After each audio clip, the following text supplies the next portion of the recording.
Chapter 929. Through her not-so-thick pants, the man pressed down just like that. Just like that, even though they were separated by their trousers, they were still burned by each other's body heat. The man abruptly took the girl's hand, and he subconsciously wanted to pull her hand down to guide her to do something. However, when he felt the coolness of the ointment under his palm, Li Nanheng's mind suddenly paused. He lowered his head to open her palm and saw the small cut made by the dagger. Although it was not very deep, it had just stopped bleeding. He really wanted to make her pay the price for deceiving him for so long. He wanted her to cry on the bed, to call out his name hoarsely with her usual cold and distant voice, and to beg for mercy under his body. But right now, the unconscious and injured Feng Ling could not bear any punishment from him. Seeing her face turn even redder, the man closed his eyes, abruptly pulled away, and went to the bathroom. Under the cold water, the girl's face and body still lingered in his mind, and the cold water could not wash them away. Although this was a cold shower, the heat had subsided for too long. Perhaps if he did not find some way to relieve it, he would not be able to control himself when he went out again. Under the shower, the man closed his eyes. His mind was filled with the young girl's fair and seductive body. The perfect lines of the man's back were taut, and his hands moved faster and faster. He even raised his head, and his slender neck was elongated. His entire person suddenly exuded a wild handsomeness. He recalled the time when he had forcefully grabbed her hand and touched him, and that gentle feeling enveloped him. His hands moved faster and faster, the water from the shower dripped down, and the man's back muscles were tight and powerful. After an unknown period of time, the man suddenly let out a long breath and abruptly leaned back against the cold bathroom wall, letting the water spread out from the shower. When the water turned from cold to hot, he did not take off his shirt, and at this moment, his whole body was soaked. He raised his hand to press his forehead that was washed by the water, and his eyes were as deep as an endless abyss. When Li Nanheng came out of the bathroom, it was already more than half an hour later. The girl was still lying on the bed with her clothes in a mess. She didn't have the strength to move, and her eyes were still closed. Seeing this scene, Li Nanheng almost felt that all his efforts were in vain. He abruptly turned to the wardrobe to take out a set of light-colored, soft home clothes. After changing into the clothes, he casually wiped the dripping short hair on his head, walked back to the bedroom, and calmly put on Feng Ling's clothes. Li Nanheng's observation skills had always been extremely strong. The way he dealt with the chest wrapping on her body was undone and wrapped it around her again. In the end, the position where it was fastened was exactly the same as before, so no one would be able to see any flaws. After restoring everything to its original state, the man was about to fetch a basin of cold water to help her wipe her hot and sweaty face. However, the girl's moaning continued, challenging his self-control again and again. Li Nanheng had thought that his self-control was very strong, especially when it came to women. He had never had any impulses that he shouldn't have. But for Feng Ling, regardless of whether he once thought she was a man, or now he knew she was a woman, there was no difference. He wanted her. From the moment he thought he was really gay, these 3 words were clearly written on his face.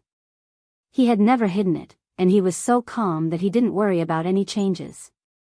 When Feng Ling's clothes were put back on, she was still in the abyss of suffering from the drug. She had no idea that in such a short period of time, she had already been kissed and touched by the man. He had taken advantage of her. Cold. Feng Ling suddenly woke up in a burst of coldness. When she opened her eyes, she was still in a trance. It took her a long time to regain the focus in her eyes, and she looked around and the water in front of her in a daze. It took her a long time to realize that she was sitting in a huge bathtub, and the water in the bathtub was cold. She shook in the water and regained all her consciousness. She looked around with sober eyes and found that this was a strange bathroom. Feng Ling furrowed her brows and was about to get up when from the corner of her eye, she suddenly saw a man's black combat uniform hanging by the side. Seeing that black uniform, she finally let down her guard a little. Whose place was this? Was it Kay's? Or was it a hotel? Fong Ling hadn't stayed in many hotels, so she couldn't clearly distinguish the layout of the bathrooms in apartments or hotels, but she felt that the decoration here was simple and stylish. Everything looked very expensive. Even a piece of tile on the ground was bright and clear. It was definitely expensive. She frowned and wanted to get up from the bathtub, but as soon as she moved, she felt tired all over and couldn't muster any strength. Her head also hurt as if it was about to explode. Some of the memories from yesterday flooded her mind. She closed her eyes and rested for a long time. Her hand accidentally touched a bottle of shower gel, and it fell to the ground. The bathroom door was opened a few seconds later, and a tall man walked in. "You're awake?" Hearing this voice, Fong Ling was startled for a moment. She pressed one hand against the flat gauze on her forehead and raised her head to look at the man dressed in home clothes in front of the door. Li Nanheng usually wore a combat uniform or a simple vest in the base, or he would occasionally change into a more formal suit when he came back from a trip. This was the first time she had seen him look so easygoing, especially his clothes, which were soft and comfortable, making him, a man with a hard temper and sharp edges, look much softer and more meaningful. Although Fong Ling admitted that it was because she was biased against him and didn't like him, it was indeed rare to see Li Nanheng like this.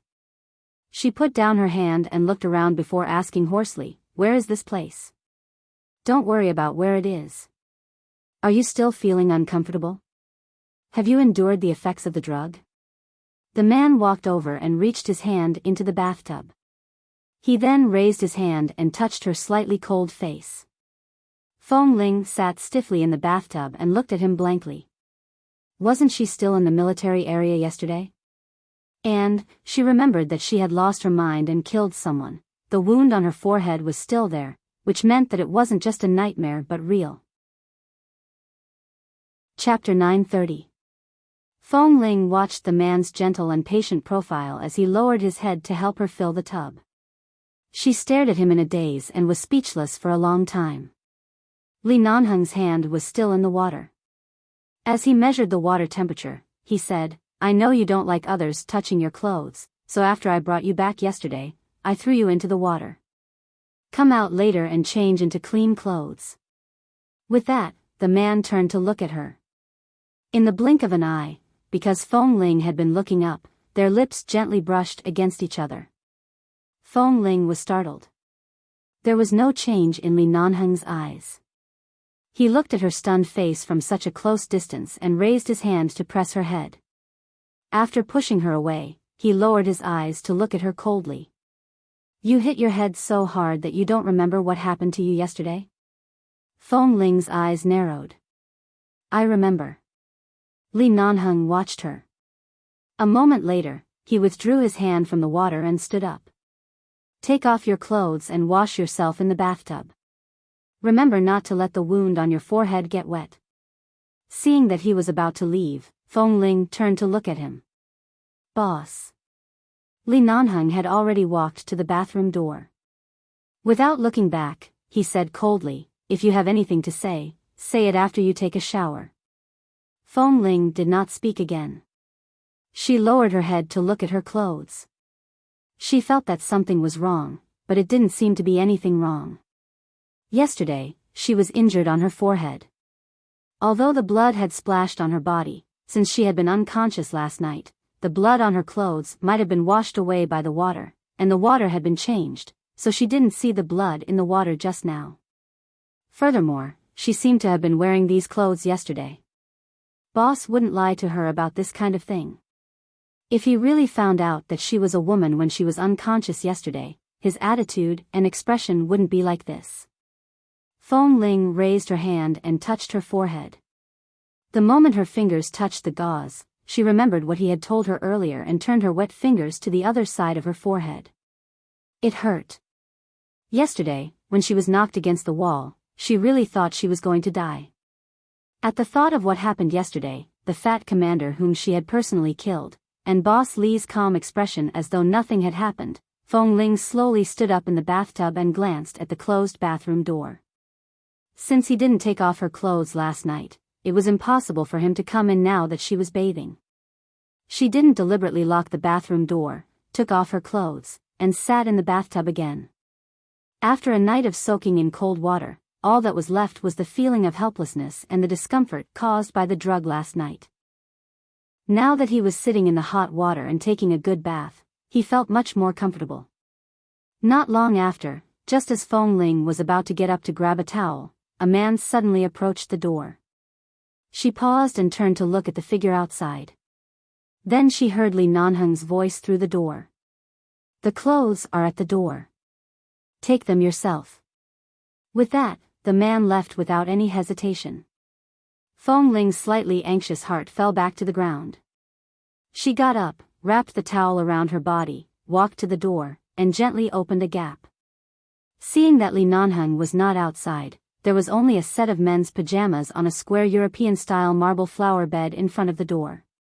She quickly reached out and took it in. She closed the door, walked to the floor-to-ceiling mirror in the bathroom, and looked at the pajamas in her hand. It was Li Nanheng's size, and it seemed to be a new set. As the weather had turned cold, this pajamas was a autumn and winter style. It was a little thick and fluffy, very loose and large. She hesitated for a moment. Right now, there was really nothing to wear, so she simply put it on.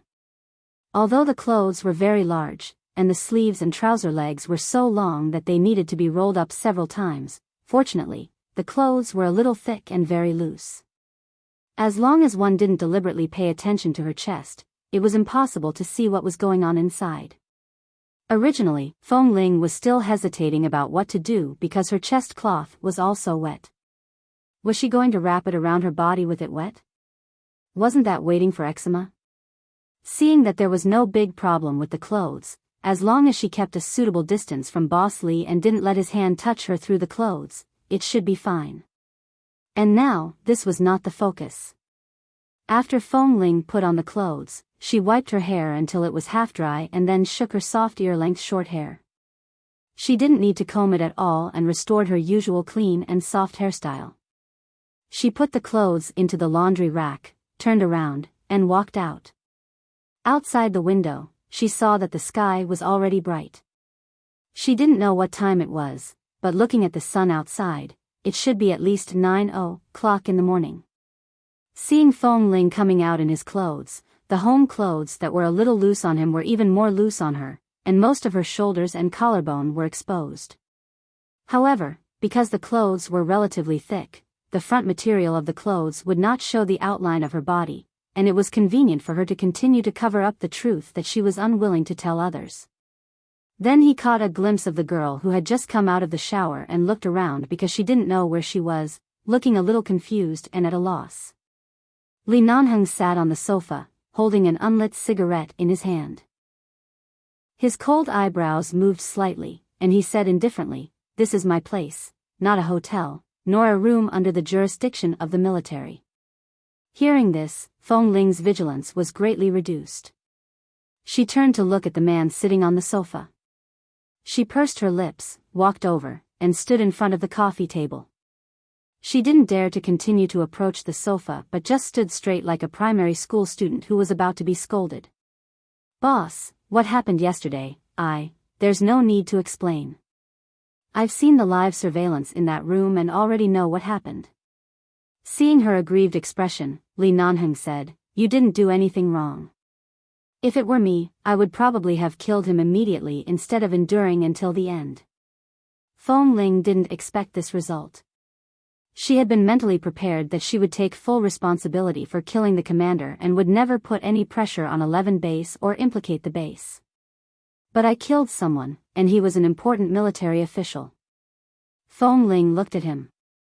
"Boss, I know you are very responsible for everyone in the base, but I can bear this matter myself." Chapter 931. What can you bear? Bear the commander's life or bear the military's torture?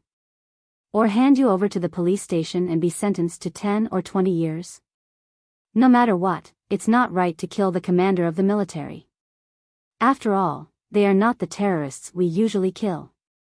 They can't be treated as the same, so I can accept any punishment. Li Nanheng sneered.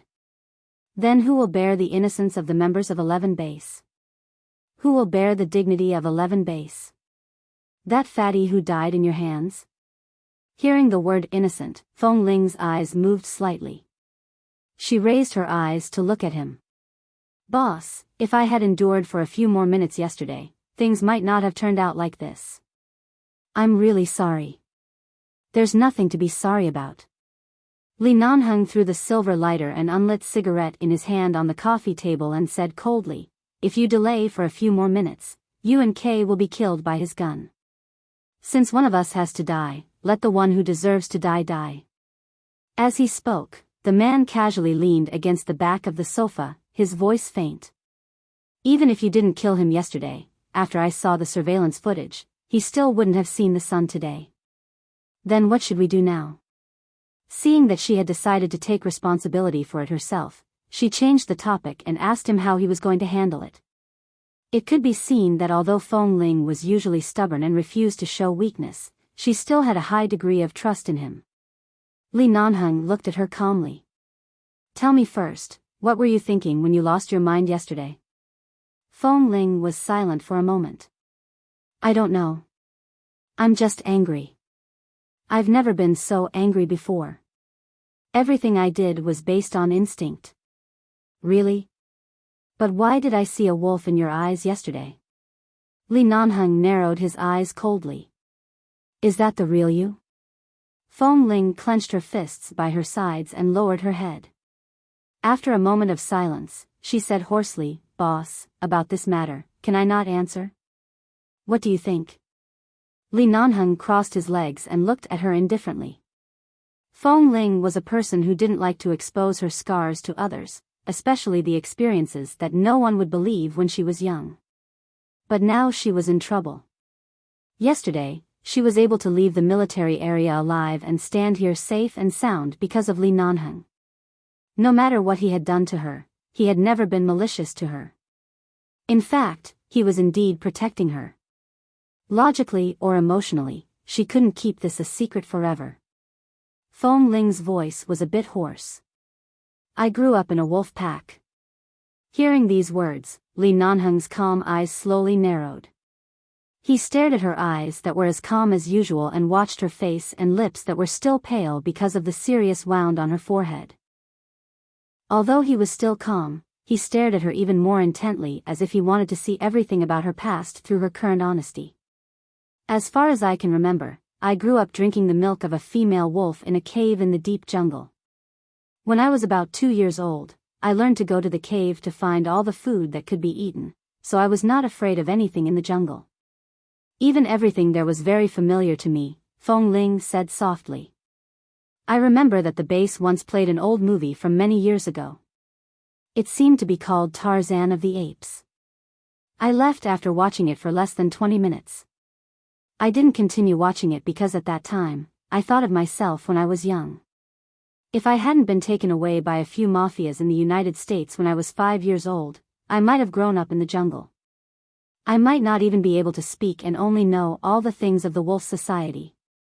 Maybe because I was breastfed by a female wolf and grew up in a wolf pack, my character is cold-blooded and inhumane, but after coming to the base, I tried my best to integrate into it, so my character gradually became much calmer. I didn't expect that I would suddenly be stimulated to such an extent yesterday. At that time, I really lost my mind. Li Nanheng did not speak for a long time. Feng Ling knew that anyone who heard of her childhood would doubt whether it was true or not. How could a child walk out of a wolf pack alive? When she was young, she didn't really understand. Later, when she grew up, she began to suspect that perhaps it was because the she-wolf that brought her back to the cave had just lost its pup, or perhaps it was just a coincidence that she threw herself into the she-wolf's arms to drink milk when she was starving. Perhaps, regardless of whether it was wolf nature or human nature, there was some kind of maternal nature between them. Thus, she miraculously survived in the cave and was well protected by the she-wolf. Any other wolf that wanted to eat her or bite her would be attacked by the she-wolf. Although Feng Ling was a human, she had lived in a wolf's cave for as long as she could remember, so she could understand. The female wolf that fed her seemed to be very fierce. The other wolves did not dare to provoke her, so she was able to protect her. Being able to walk out of the jungle alive was something she had never thought of when she was a child. After living outside for so many years, she thought that she had experienced all the dangers in this boundless world. She would not even frown when dealing with such a serious and terrible thing as dealing with all kinds of terrorists. What could she not accept? But yesterday, when she was drugged by the fat commander and pressed under him, she learned that the most sinister thing in this world was the human heart. Li Nanheng did not speak. It didn't mean that he didn't believe it. Only now did he understand why she disguised as a man. If she was taken away by the mafia when she was a child, how could a pure little girl who had never been in contact with any human beings protect herself? Perhaps she could only protect herself by pretending to be a man. It also showed that she kept her distance from him time and time again. She was even indifferent to his confessions. It was not because she didn't like it. It was just because she didn't understand. The silence lasted for a few minutes. Li Nanheng did not speak, and Feng Ling did not move rashly. She just looked at him, her eyes frank and fearless. She did not regret killing people, but she still felt a little guilty because she didn't want to implicate anyone. However, after a long silence, Li Nanheng suddenly sneered and glanced at her with his black eyes. So I didn't know that a wolf cub had sneaked into 11 base all these years. Feng Ling didn't speak but just looked at him. Li Nanheng got up, walked up to her, and looked down at her. Feng Ling didn't move, letting him stare at her. She looked calmly at a point on the coffee table and had no intention of avoiding or resisting. Chapter 932. Seeing her obediently not resisting, Li Nanheng looked at her coldly and finally stood by her side, leaned down, and leaned close to her ear. When she was so close to him that her hair stood on end, he said lightly, "Wolves are born loyal." Feng Ling, do you think you are loyal to 11 base? Feng Ling resisted the urge to avoid him because of the distance between them. She only felt that her ears were burning because of the breath coming out of his nose. Boss, 11 base is the only place that gives me a sense of belonging. A sense of belonging is equivalent to a home. No one will be disloyal to their home, Feng Ling answered truthfully. The man's low voice was still in her ear, and he didn't seem to have any intention of retreating. Instead, he leaned closer, and his lips almost brushed against her ear. So, 11 base will not let any loyal member be wronged or humiliated. You don't have to think about this matter anymore. I'll deal with it. Just rest well and don't leave any sequelae of a concussion, okay? The last word was slightly hoarse. When Feng Ling heard it, she felt the blood in her body churning. The base can keep a loyal soldier, but we definitely won't keep a piece of trash who gives us headaches. So, calm down and recuperate. Don't let your imagination run wild. Feng Ling responded softly, "N." The man glanced at her loose clothes again. Even though he knew that she wasn't wearing anything inside, not even a cloth wrapping around her chest, he still asked casually, "Are your clothes comfortable?" He was not injured, nor had he just been drugged last night, but she didn't understand why his voice seemed to be covered with a layer of hoarseness when he said this. She immediately moved aside. "It's very comfortable. Thank you, boss. If it's convenient, I can ask Kay to send my suitcase here." She wanted the suitcase for the sake of those pieces of cloth that would get in the way. Li Nanheng didn't expose her but said indifferently, "Okay, let's recover first. I'll inform Kay later." Then Li Nanheng's phone rang. He asked Feng Ling to go back to the bedroom to rest. Feng Ling turned into the bedroom and closed the door. When she sat on the bed, she looked back at the dark blue bedsheets and quilt behind her and recalled the decoration pattern of the entire apartment when she was looking at this place. In the beginning, she had thought that this was a hotel, but now she knew very well that this was Li Nanheng's residence. Not the residence in the base, nor the Li family, but a place that only belonged to him. The entire apartment was a simple, low-key, and tough male makeup artist. Every place was just right, and every decoration was made the best use of everything. There was nothing cumbersome about it. The bed beneath her was soft and comfortable. She had no memory of what happened after she was knocked unconscious last night, nor did she know whether she had slept on this bed or not, but since Boss Lee asked her to come in to rest, he should not mind her sleeping here. After sitting on the bed for a while, Fong Ling lay down because of a headache. When she covered the quilt, she could feel a faint mint smell on the quilt. She didn't know whether it was the smell of the detergent used to wash the quilt or something else, but it smelled very good and was very similar to the smell on Boss Lee's body. She had just killed someone yesterday and had been uneasy about causing trouble to the base, but now she had calmed down. When lying here, she seemed to have a sense of security that she had never felt before. Her head hurt very much, and she didn't know how long it would take for it to stop. Even now, not only did she feel the pain in her head, but she also felt the obvious pain in the places where she was hit. She didn't know how many hours she slept, and Fong Ling was woken up by Li Nanheng. Boss Lee said that the wound on her head needed to be changed, so she got up. The short-haired girl who had just woken up was a little sleepy, but the long-term training in the base made her sleepy and didn't say anything. She sat by the bed with her sleepy eyes and obediently let the man help her open the gauze and change the dressing. Feeling that the man's movements when helping her apply medicine didn't seem to be very unfamiliar, Fong Ling closed her eyes and asked, "Boss, did you also help me deal with the wound yesterday?" "No, I called the doctor over yesterday. I feel that Boss is very skilled in applying medicine." Li Nanheng looked at Fong Ling, who was sitting by the bed with her eyes closed. From this angle, he could see her long and curled eyelashes when she closed her eyes, which were dense and long, casting a small shadow under the sunlight falling in through the window. There is a saying that if you are sick for a long time, you will become a doctor. Even if you are not sick for a long time, you often suffer from large and small skin wounds, so you should have long learned to bandage yourself. Do you think I don't even know how to apply medicine? The man said as he put the clean new gauze left by Qin's sighting yesterday and covered the wound on her forehead that had been applied with medicine. Sometimes he seemed to be a particularly unreasonable man, but at this moment, his movements were so gentle that she didn't feel any pain. Perhaps because this atmosphere was not the same as the usual serious atmosphere in the base, Fong Ling rarely smiled, but only for a moment and then stopped smiling. After all, she had just caused trouble yesterday, and now she didn't have the courage to smile. Her eyes were closed, and all the expressions on her face were naturally seen by Li Nanheng. The man didn't speak, just helped her apply the gauze on the wound, withdrew his hand, and when he turned to walk out, he said indifferently, "Come out to eat." Since yesterday, she hadn't eaten, so Fong Ling got up and followed him out. She saw 2 dishes and a bowl of rice on the table, which turned out to be the Chinese food she usually liked to eat in the base, but the color of the food seemed a bit strange. But after all, she was hungry, and it was good to have food. Regardless of whether it looked good or not, she sat down at the table, and when Li Nanheng signaled her to eat, she picked up a mouthful of food with chopsticks and put it into her mouth. The expression on Fong Ling's face was a bit indescribable.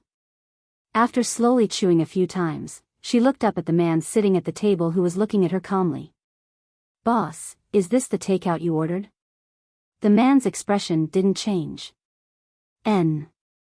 Is the takeout food so bad now?" Hearing it was takeout, Fong Ling dared to make a bold comment. Li Nanheng's expression faltered, and he asked with a self-doubting expression, "Is it bad?" Seeing his expression, Fong Ling's eyes were a bit surprised.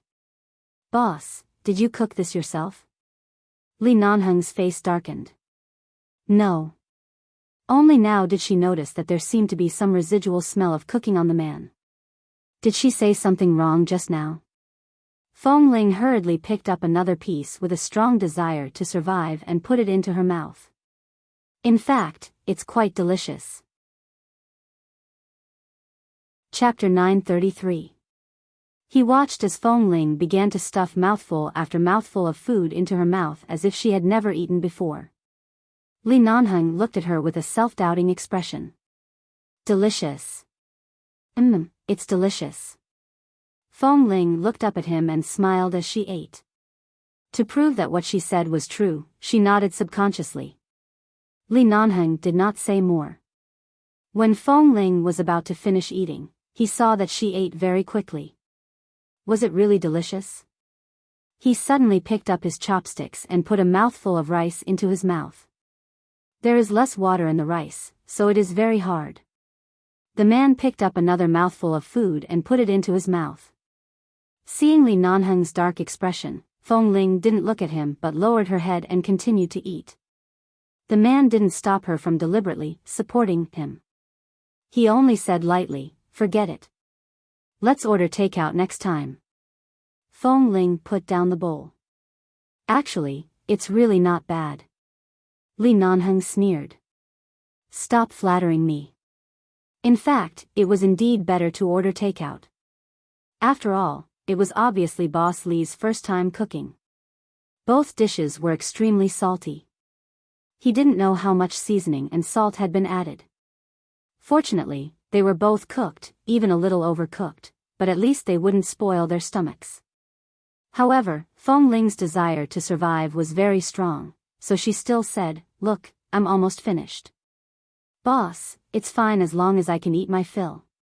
Don't be so picky." Li Nanheng glanced at her coldly.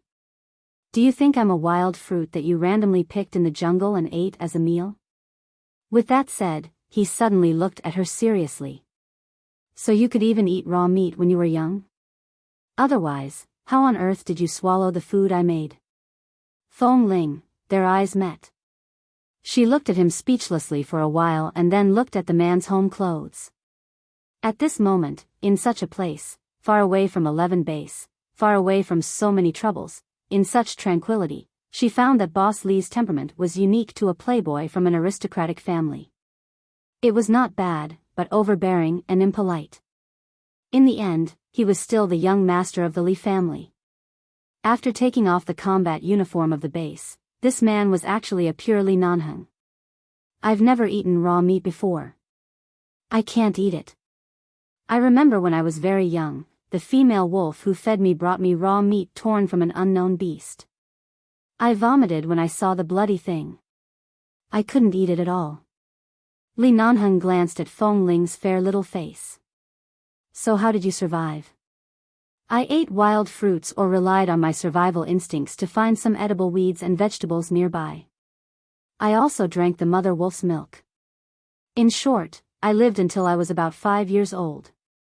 I was very thin when I was brought out of the forest."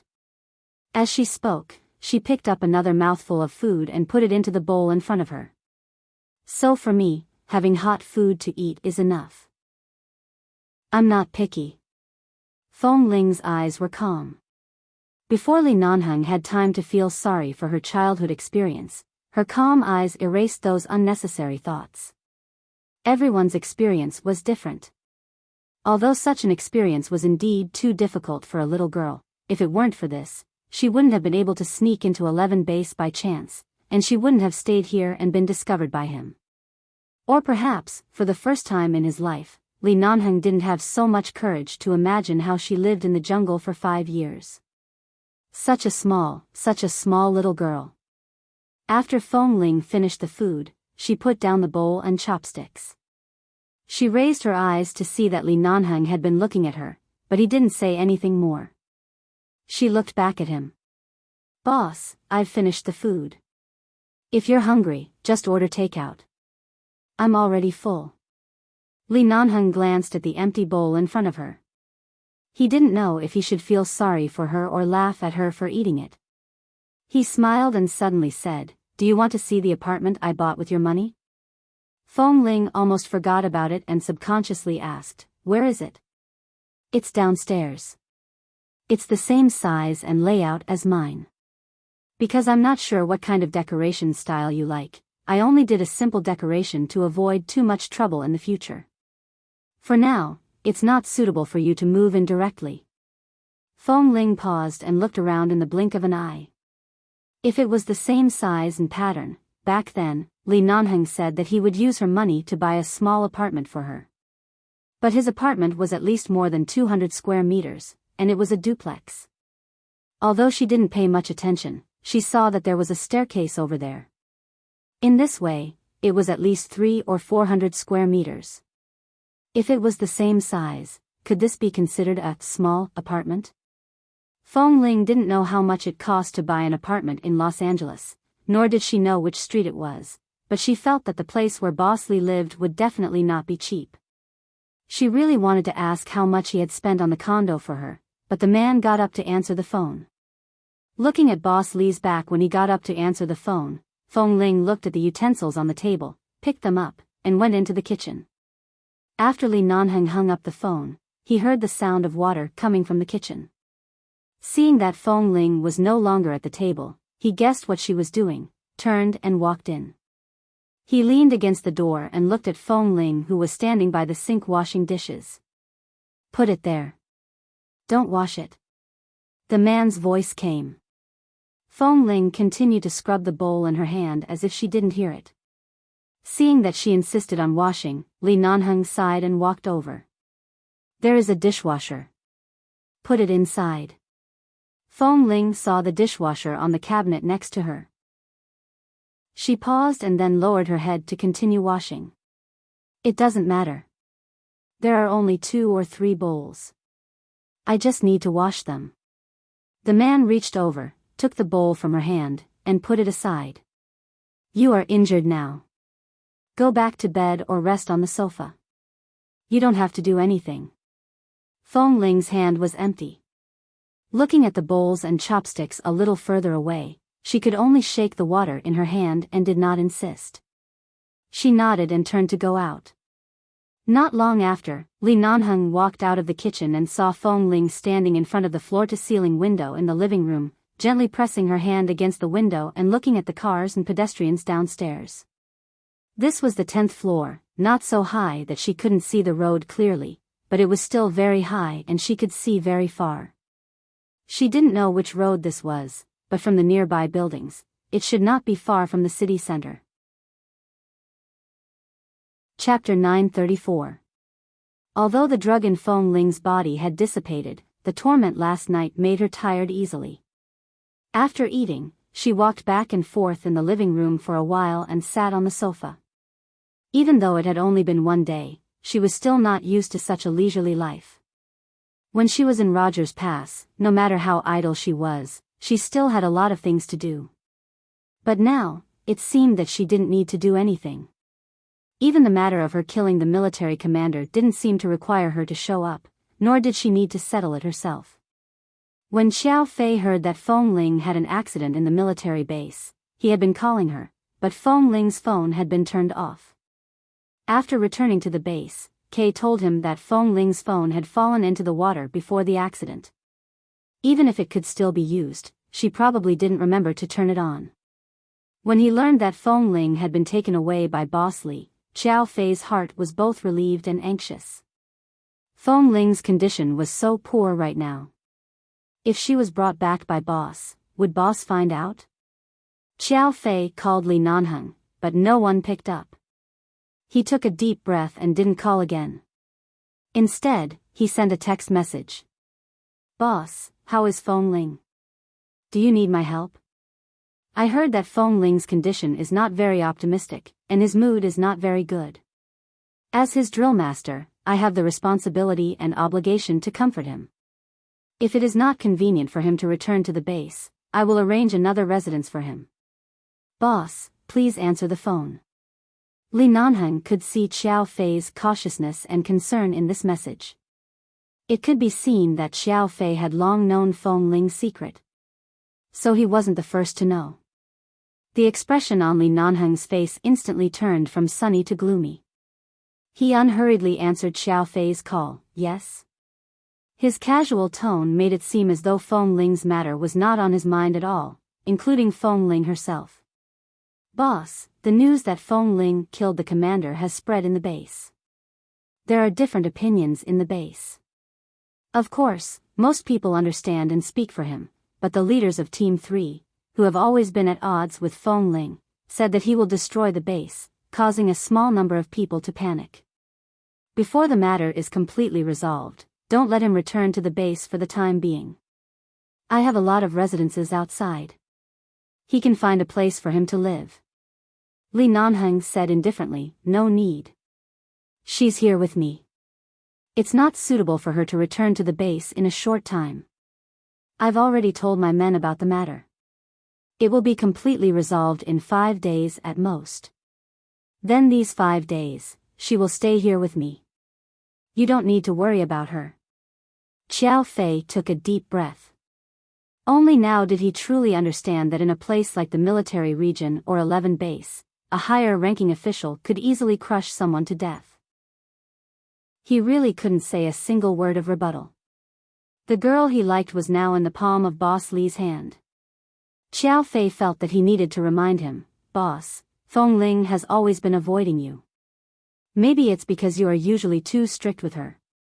If she doesn't adapt to your place, you can tell me at any time.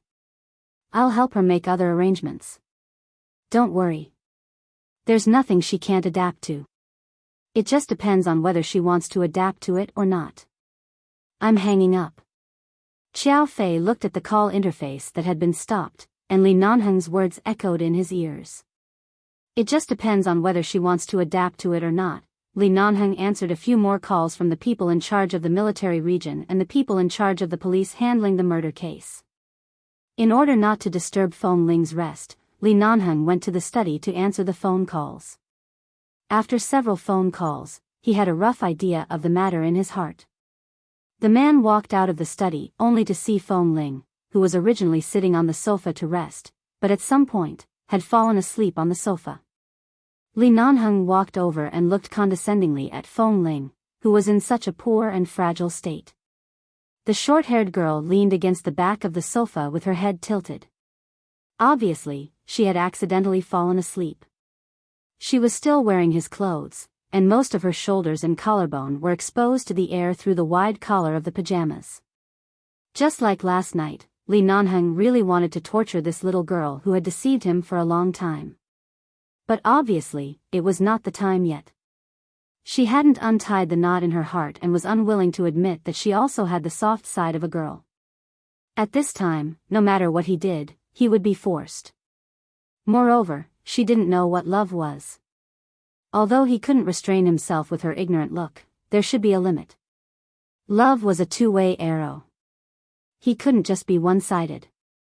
He had to wait until she was willing to take the initiative to face him, and then he would ruthlessly make her cry. The temperature in the room was not very high. Although there was an air conditioner, Li Nanheng didn't like the temperature in the room to be too high. Seeing that Feng Ling was wearing a lot of clothes, her shoulders were still exposed. Perhaps people had a natural instinct to seek warmth. When Li Nanheng bent down and was about to carry her up gently, the little woman in his arms leaned deeper into his arms and rubbed her head against his arm, completely relying on her unconscious instinct to find the source of warmth. Li Nanheng put one hand on her shoulder and the other on her waist. Because she leaned into his arms, he suddenly sat back on the sofa. The girl's body half pressed against him. She didn't wear anything inside except for a layer of home clothes. Everything inside was a vacuum. There was no chest wrapping cloth or anything else. Everything hidden in the clothes was a complete her that didn't need to be sculpted, beautiful as white jade. Perhaps it was because the injury on her head was really serious, or perhaps it was because she had soaked in the water for too long last night that she was even more tired than when she was awake, or perhaps it was because she felt safe here. She was not as vigilant as usual. Even though Li Nanheng was pressed against the sofa by her, she still did not wake up. Instead, she rubbed her head against his chest. Originally, Li Nanheng thought she was pretending to be asleep, but he just sat on the sofa without moving, looked down at the person leaning against his arms, and observed for a while. Only then did he find that her sleeping posture seemed to be treating him as the she-wolf she snuggled against when she was a child. This posture would give her a greater sense of security. Chapter 935. Sleeping again and again, he really couldn't stand the boredom. The next day, Li Nanheng went out and only told her to stay at home to recuperate. She was not allowed to go anywhere, so Feng Ling locked herself in the bedroom for the whole day. Other than sleeping, she was in a daze. She didn't watch much TV either. At most, she would occasionally use her phone to read some news that had nothing to do with her. She suddenly remembered her phone. After searching around for a long time, she finally found the phone that had been turned off because of the water. After turning it on, she found that it could still be used, but the battery was less than 10%. She called Kay with the last 10% of power, and Kay was a little emotional on the other side of the phone. "Are you all right?" "Fong Ling, you scared me to death. Why didn't you fight back when that bastard knocked you against the wall?" "I told you not to fight back, but I didn't tell you not to fight back." "You fool. You really scared me to death." Fortunately, boss arrived in time. Otherwise, the two of us would definitely be dead. Fong Ling did find it strange that Li Nanheng arrived so quickly that day, but she didn't ask. After all, even if she asked, with Boss Li's personality, he probably wouldn't be bothered to tell her. Why did he go in such a timely manner? Now was the time to ask Kay. At that time, Boss was leading an elite team on a mission not far from the military base. He had originally planned to pick us up after the mission ended that day. Kay said, but Boss understood what I meant on the phone. The people from the military region were up to no good. After that, Boss seemed to have rushed over. Otherwise, he wouldn't have come so fast. In other words, from the very beginning, when Li Nanheng agreed to let her go to the military area, it was just a formality. He didn't intend to let her stay there for too long. At first, they said 5 days, but in less than 4 days, they arrived. Should she thank him for saving her? Otherwise, if he really didn't care, she and Kay would have died there. Fong Ling slept for a while in the morning and didn't sleep much in the afternoon. Before leaving, Li Nanheng handed her a password card and key, saying that it was the key to the apartment downstairs. If she was bored, she could go there to take a look, but apart from these 2 apartments, she was not allowed to go anywhere else. She hadn't recovered yet, so she couldn't go out to see the wind. She didn't go down to see the apartment. Anyway, even if she said she wanted to live there, she couldn't live there. Boss Li said that the apartment was simply decorated and had no furniture. She could only sleep on the floor. 8:00 in the evening. Before Li Nanheng came back, Fong Ling locked the door and took a shower in the room, avoiding the wound on her head. Then she came out to dry her hair. When she put on her clothes, she remembered that she forgot to ask Kay to send her suitcase. However, Li Nanheng didn't tell her the address of this place, and she didn't know if Kay knew where she was now, so she could only leave it at that. When she took a shower, she had been paying attention to the wound on her head, so she didn't brush her teeth. There were new toiletries, toothpaste and toothbrush in the bathroom that Li Nanheng had sent someone to buy yesterday. She picked them up and brushed her teeth. As soon as she put the toothbrush into her mouth, she suddenly heard the door open outside. She looked out and saw that it was Li Nanheng who entered the door. The man's body seemed to carry the cold air outside. He took off his coat when he entered the door, revealing a set of dark gray cashmere sweater and trousers inside. It made the man's originally tall and sturdy figure inexplicably look a little worldly, but also a little gentle and meaningful. Fong Ling quickly brushed her teeth and went out. "Boss." Li Nanheng glanced at her and saw that she had washed up and was ready to sleep. "You didn't go out today?" Fong Ling looked straight at him. "Boss didn't let me go out." "Of course I won't go out." It seemed that his orders were always orders and she wouldn't disobey him. She would listen to his orders, but why did she stubbornly oppose him when he asked her to tell the truth? Li Nanheng glanced at her with a faint smile. Be good. Go to rest. We'll talk tomorrow. I'm tired." She didn't need to guess to know that he would be busy these days because of the military affairs. Even if he didn't say anything, even if he said that she didn't need to care about this matter, the person who died was the commander of the military region. Although he wasn't the best commander, he wasn't a simple character either. This matter definitely couldn't be solved so quickly. Fong Ling didn't say anything but walked up to him. When she walked up to him, she vaguely smelled the faint smell of alcohol on him. She immediately looked up at him. "Boss, did you drink?" The man's voice was slightly hoarse. He raised his hand and pinched between his brows. "I drank a few bottles with a few old friends from the military." The old men from the Lee family also came today. It's fine without them. With them around, I still have to be a grandson when it's time for me to be a grandson.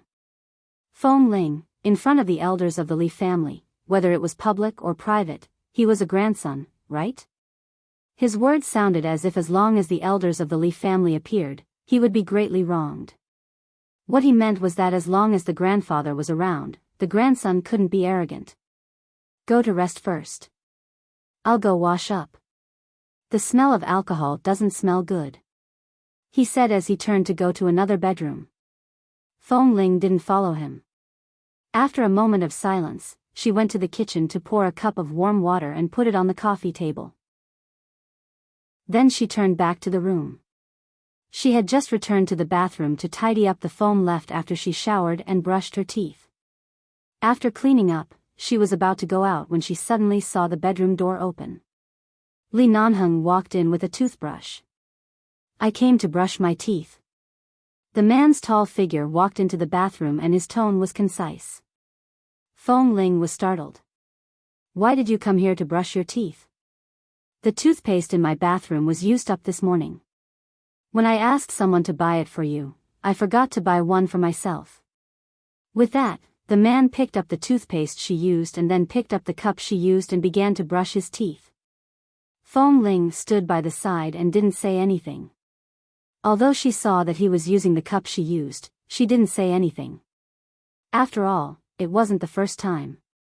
She should go out and leave this place to him, but she didn't know what she was thinking. She just watched by the side for a while. After the man brushed his teeth and rinsed his mouth, the man washed his face with cold water and then put his hands on the sink. He said in a low voice, "What are you standing here for?"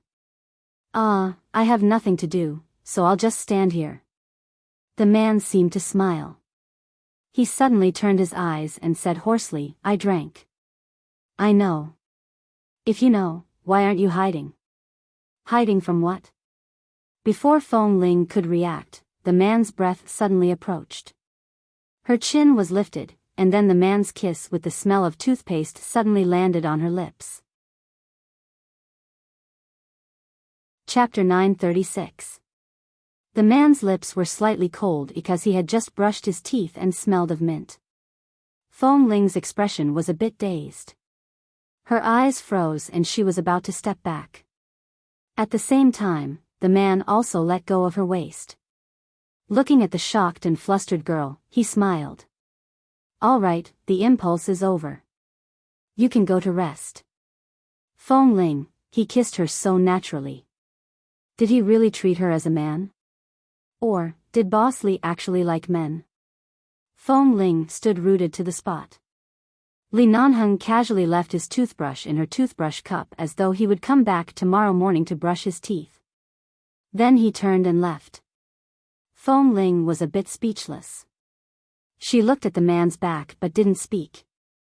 She raised her hand to touch her lips but didn't touch it. She put her hand down, walked to the bed, and lay back on the bed. What was this? Was Boss Lee openly seducing her? Even if she was a man, it didn't matter if he didn't mind. With this thought, Fong Ling abruptly sat up from the bed. Then wouldn't it be very dangerous for her to live in his apartment? Usually, he was already so arrogant in the base. Now there were only the two of them here. What if he suddenly ran into her room in the middle of the night? It wasn't that she hadn't seen him act like a beast before. It hurt so much that she didn't want to have that kind of close contact with him again in this life. But after all, it was all in the past. At that time, he was also unconscious. If she couldn't let it go because of that matter, she would be too spoiled.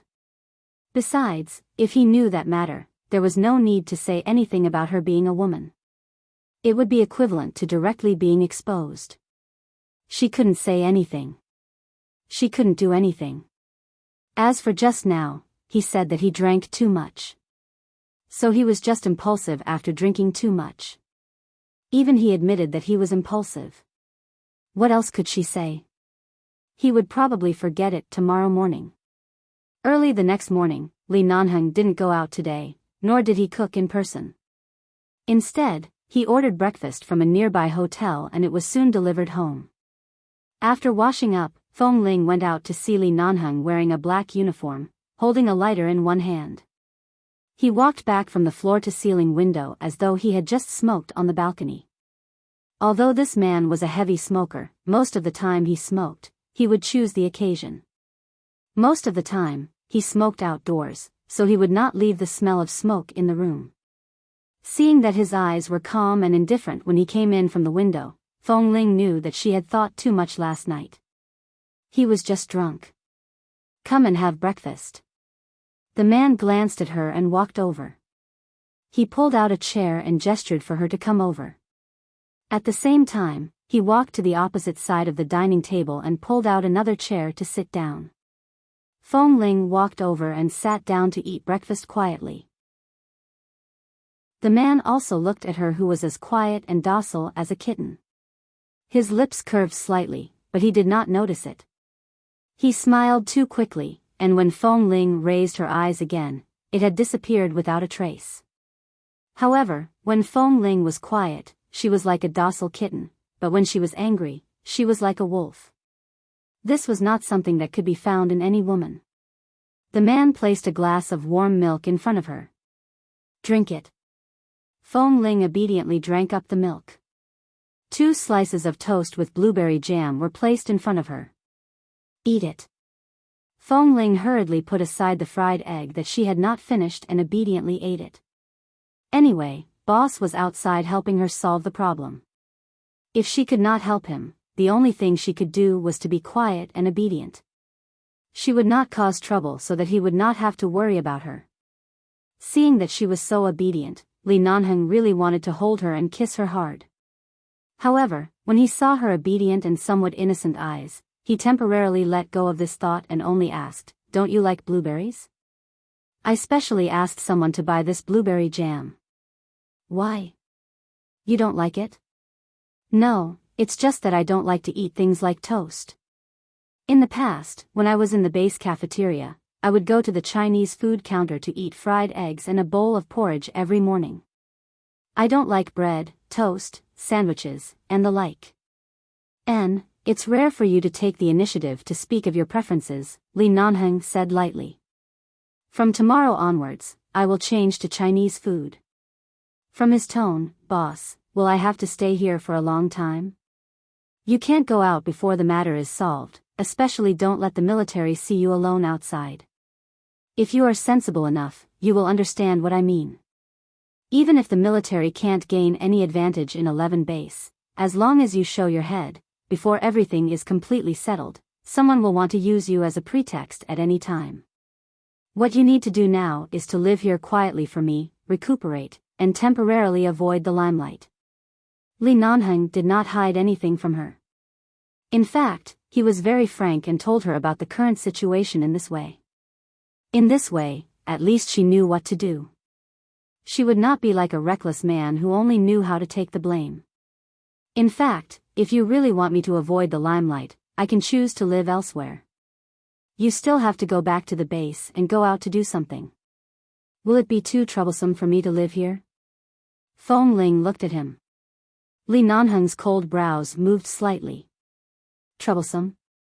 Do you think I like living in the base? Who doesn't want to come out and live a quiet life? Since I often go to downtown Los Angeles recently, it's convenient to live here. You can live here. It's not troublesome, and I'm not asking you to sleep in the same bed with me. Fong Ling, boss, I'm not talking about the same thing as you, okay? Why did you shift the blame to sleeping when we were talking about it? Fong Ling looked at Li Nanheng, who was eating breakfast, lowered her head and continued to eat the food in front of her. It was a lot and she couldn't finish it, but he pushed it over, so she could only eat. In the end, seeing that she really couldn't eat anymore, Li Nanheng took away the plate in front of her and said lightly, "If you're really bored during the day, watch TV, or go to the study to take the computer and play games to kill time." "I can't play games, and there's nothing to watch on TV." Li Nanheng looked at the girl in front of him who had no interest in the colorful world, and suddenly felt that if he really wanted to pursue her in the future, she probably wouldn't be interested in such vulgar things like sending flowers. Then what are you doing? Do you have a treadmill or something here? I'm used to training every day. Suddenly, everything is good these days. I feel uncomfortable and want to exercise. Li Nanheng, there are a few fitness equipment in the room next to my bedroom. I don't live here often, so I haven't used them much. You haven't walked around the room in the past 2 days. Do you know what's in that room? Chapter 937. This is your place. You asked me to stay in the room, so I stayed in the room. I didn't enter the other rooms that weren't open, Fengling answered honestly. You really know how to be polite. There's no need to be so restrained. What's mine is yours. Look around and walk around. Fengling tried to ignore the words, what's mine is yours, and didn't continue this topic. Which street is this apartment on? Does Kay know this place? Can I ask him to send something over? He knows. Then I'll ask him to come over this afternoon to send something to me. Okay. Li Nanheng knew what she wanted Kay to send, so he didn't say much, nor did he force her to walk around his room dressed like this. Even if she didn't mind the possibility of being discovered at any time, he couldn't stand to see her walk back and forth in front of him every day in a vacuum state between her pajamas. Not everyone could stand the feeling of having to take a cold shower every night before going to bed. In the afternoon, Li Nanheng took the call and went out again. During this time, Kay came over with her suitcase. Kay was not the only one who came. It could be said that the entire sniper team had come, but they were all looking in from outside the door. No one dared to enter the door. Seeing them, including Xiao Fei, Fengling was surprised. You? Kay grinned. When they heard that I was coming to deliver something to you, they were really worried about your safety these days. Anyway, today is the weekend, so they all came with me. Where's boss? Why isn't he here? He didn't just leave you here, did he? He's too careless. You're still injured. With that, Kay pointed at the gauze on Fengling's head exaggeratedly and said to the others, Look, it's been several days, but the gauze on her head hasn't been removed. How dangerous was the situation at that time? How serious was Fengling's injury at that time? The other 3 members of the sniper team nodded as if they were listening to a story. Xiao Fei looked at her from behind, his eyes filled with heartache. He then looked at Xiao Su, who was rubbing his chin thoughtfully, and Kay, who was making a fuss in front of the door. Fengling, since you're all here, come in. Fengling opened the door and gestured for them to come in. However, they all shook their heads. Forget it. No one can casually enter boss's place except for you, Fengling, that's right. When you were unconscious that day, boss personally carried you up. We didn't dare to follow you in. Kay also nodded hard. The corners of Fengling's mouth twitched. I didn't know anything at the time. When I woke up, I was indeed here. I really have to thank boss for taking care of me. But come in and sit. It's okay. If you have anything to say, come in. It's not convenient to stand in front of so many people. Tam poked his head in and carefully looked at the spacious environment inside. Then, he asked in a low voice, Can we go in? Boss isn't here? Will he kick us out? Fengling, boss is not here. Kay was surprised. Really? He thought that after boss brought Fengling here, he didn't allow her to go out and had Fengling to take care of her alone, but he was not here.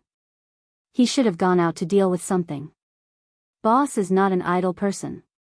This time, because of me, he will probably be busy for a while. Fengling said and turned to walk in. Come in. After confirming that boss was really not here, they quickly rushed in. In the blink of an eye, there were only a few people sitting on the sofa and carpet. The boys in the sniper team directly lay on the carpet or sat down. Xiao Su and Xiao Fei sat on the sofa on the other side. Kay sent Fengling's suitcase to the bedroom door before returning to find a place to sit down. Not long after, they got up and walked around the room. When Feng Ling said that there was a room with fitness equipment inside, they went in. Xiao Su also got up and looked around this place. He knew that Boss Li lived here, but he had never had a chance to come in. This time, thanks to Feng Ling, he could personally visit Boss's residence outside. How is the wound on your head? When Feng Ling went to the fridge to find fruit to cut for them to eat, Xiao Fei walked into the kitchen.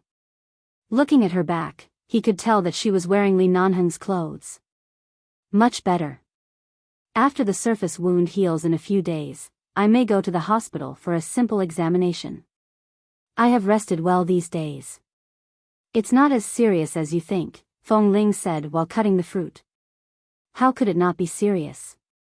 Although the surveillance footage of her accident in the military area was not spread in the base, the members of the sniper team all saw it. When they learned that Feng Ling was almost insulted by that damn fatty, they were so angry that they wished they could go back to that day and go to the military area to fight with her. Especially when she was hit against the wall several times. If she really didn't resist in the end, she might really die there. Xiao Fei walked over and looked at her clothes. There should be something you want in the suitcase Kay sent you. Didn't Boss Li notice anything when you walked around in front of him dressed like this? Feng Ling's hand holding the knife paused. She turned to look at him and thought for a while before saying, Boss and I don't live in the same room. We take showers and do other things separately. Except for eating, we sit at the same table and don't get too close to each other. How could he notice? She had been hiding in the base for so many years. Did she think everything could be so simple to cover up? Although Boss Li didn't say it clearly, he obviously knew it or had been guessing. It was impossible that he didn't know anything at all. Xiao Fei sighed and reached out to take the knife in her hand. There's no need to cut the fruit. They won't eat it even if you cut it. Just leave it. They are all here to see you. It's good that you are fine. Feng Ling nodded and withdrew her hand when he took the knife. She did not touch his hand. Xiao Fei glanced at her hand and then thought that she didn't seem to dislike living with Boss Li at all, so he knew something. Get well soon and return to the base as soon as possible. I will leave the base in a few months. It's time to go home. There won't be many opportunities to see you in the future, Xiao Fei said softly. Every once in a while, there would be people leaving the base because their time in the base was up, or they had to leave early because of family matters, or they were selected by the military or the police to work outside. In short, departure was inevitable. But Feng Ling didn't expect Xiao Fei to leave so early. Chapter 938. But leaving the base didn't mean that they wouldn't meet again in the future. The Chiao family was also in Los Angeles. If there was a chance, they could have a meal together occasionally. Feng Ling didn't feel too sad and just nodded. You really have a bland temperament. Xiao Fei sighed and raised his hand to rub her soft hair. Feng Ling had always been very grateful to Xiao Fei for taking care of her, but she didn't know how to express it, especially when others were good to her. She was grateful but didn't know how to thank them. In the evening, Li Nanheng came back.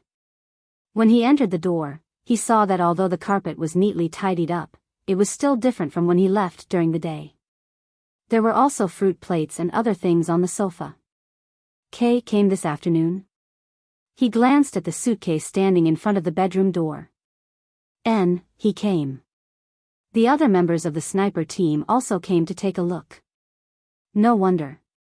Li Nanheng looked at the messy carpet. It looks like it has been trampled by a group of wild monkeys. Feng Ling, wild monkeys? Xiao Su had seen Xiao Fei talking to her outside the kitchen. Later, when Xiao Fei left with the sniper team, Xiao Su walked past her and said, "Your great sage, heaven's equal is by your side. Don't be blinded by a wild monkey." She laughed for a long time because of these words. Xiao Fei was, after all, the deputy drill master of the base and came from a prestigious family. He was tactful and considerate, unlike Tam, Kay, and the others. If they were like monkeys, they were like the others. Even if Xiao Fei was one of them, he was definitely the military counselor of the monkeys. He was gentle and steady. "I've tidied up. It may look different from when you left. Let me tidy it up again," Fong Ling said, and was about to go over to tidy up the carpet. As soon as she walked over, Li Nanheng, who was standing by the carpet, suddenly grabbed her collar and stood up. Caught off guard, she stumbled and abruptly bumped into his arms. The man casually pressed her shoulder, causing her to throw herself into his arms. The man held her shoulders and looked down at the furry head in his arms. He raised his hand and touched her hair again. "I'm not blaming you for messing up the house. Why are you in such a hurry to clean it up?" Why did his tone sound like he had a mischievous little wife at home who needed him to worry about, and was hurrying to coax her after returning home? Fong Ling quickly moved away from his arms and looked up to see that he was looking down at her in a good mood. The girl had taken advantage of his absence to wrap her chest cloth again. She had also changed her clothes into the white short-sleeved t-shirt that she usually wore. It was no longer as loose as it was a few days ago, and it no longer exposed her shoulders and collarbones. But Li Nanheng found that his infatuation with her didn't seem to be just physical. Even though she looked like this, as long as he approached her, he seemed to have some reaction. If it weren't for the light in the living room being too bright, if it weren't for her clear eyes, he would have done something. This time, he couldn't use drinking as an excuse. After all, he didn't smell of alcohol at all today. So the next time he wanted to do something bad, should he buy a bottle of wine in the supermarket downstairs and drink a few mouthfuls before coming up? Just as he was thinking, the doorbell suddenly rang. Li Nanheng looked at her. "Who did you call over?" "Fong Ling." "No, they went back in the afternoon, and I don't think they will come back again. They are afraid of being taught a lesson by you. How could they come here and put themselves in danger?" What she said made sense. Those brats dared to come in for a few hours because he was not here. Who else could it be at this time? Li Nanheng turned to open the door. Fong Ling didn't think much, squatted down and continued to lay the carpet. Not long after, she heard the door being opened. Suddenly seeing the woman standing outside the door, Li Nanheng's eyes were cold. "Why are you here?" When Feng Mingzhu saw that the person who opened the door was really him, she immediately smiled happily. "I heard that something happened to your 11 base recently. You didn't return to the base recently but lived outside. It seems that it's true. You are actually here." The Feng family and the Li family had always been connected. The Feng family would naturally know that there was a conflict between 11 base and the military. It was not surprising that Feng Mingzhu would hear about this. "How did you find this place?" "Following me?" Li Nanheng stood in front of the door and had no intention of letting her in. His eyes were cold, without warmth, and he was not polite. "If I had the ability to follow you without being discovered by you, I would have followed you long ago." Feng Mingzhu stuck out her tongue slightly at him, gentle with a bit of playfulness, happiness, and faint expectation. "I heard that you are here, but I don't know which building you live in. My car is parked downstairs. Just now, I saw you driving back and parked next to my car. Then I followed you in and saw that the elevator stopped on the 10th floor. I guessed that you should live on the 10th floor, so I came to give it a try. I didn't expect that I would really find you." He had never been interested in Feng Mingzhu's past, nor was he familiar with her car. There were all kinds of luxury cars in this apartment, so he didn't pay attention to which cars were parked next to the parking lot. He was always on guard against the people in the military, but he actually forgot to guard against the miss of the Feng family who tried to find ways to see him every day. "Can I come in?" Feng Mingzhu almost couldn't hide the little excitement in her eyes because she really hadn't seen him for a long time. Usually, he was either at the base or returning to the Li family to deal with some urgent matters. He never stayed in other places for long. She had no chance to see him at all, and after he refused to marry her, she didn't even have a chance to talk to him. In the middle of the night, a man and a woman alone. There's really no need to go in. Li Nanheng didn't mean to move away from the door, nor did he give her a chance to take the opportunity to enter the door. He just said coldly, "If you have something to say, say it here." Feng Mingzhu looked at him, and the smile and excitement in her eyes gradually cooled, but the love in her eyes was still so obvious. She clenched the bag in her hand, and at this moment, her temper completely disappeared, leaving only the shyness and unconcealable love of a little woman. "I just want to come to see you." Although she had a lot of things to say, Feng Mingzhu knew that he hated troublesome women who talked too much, so she could only hold it in. She just wanted to open up a channel of communication with him, and not be unable to see him again. "You've seen me. Can you go now?"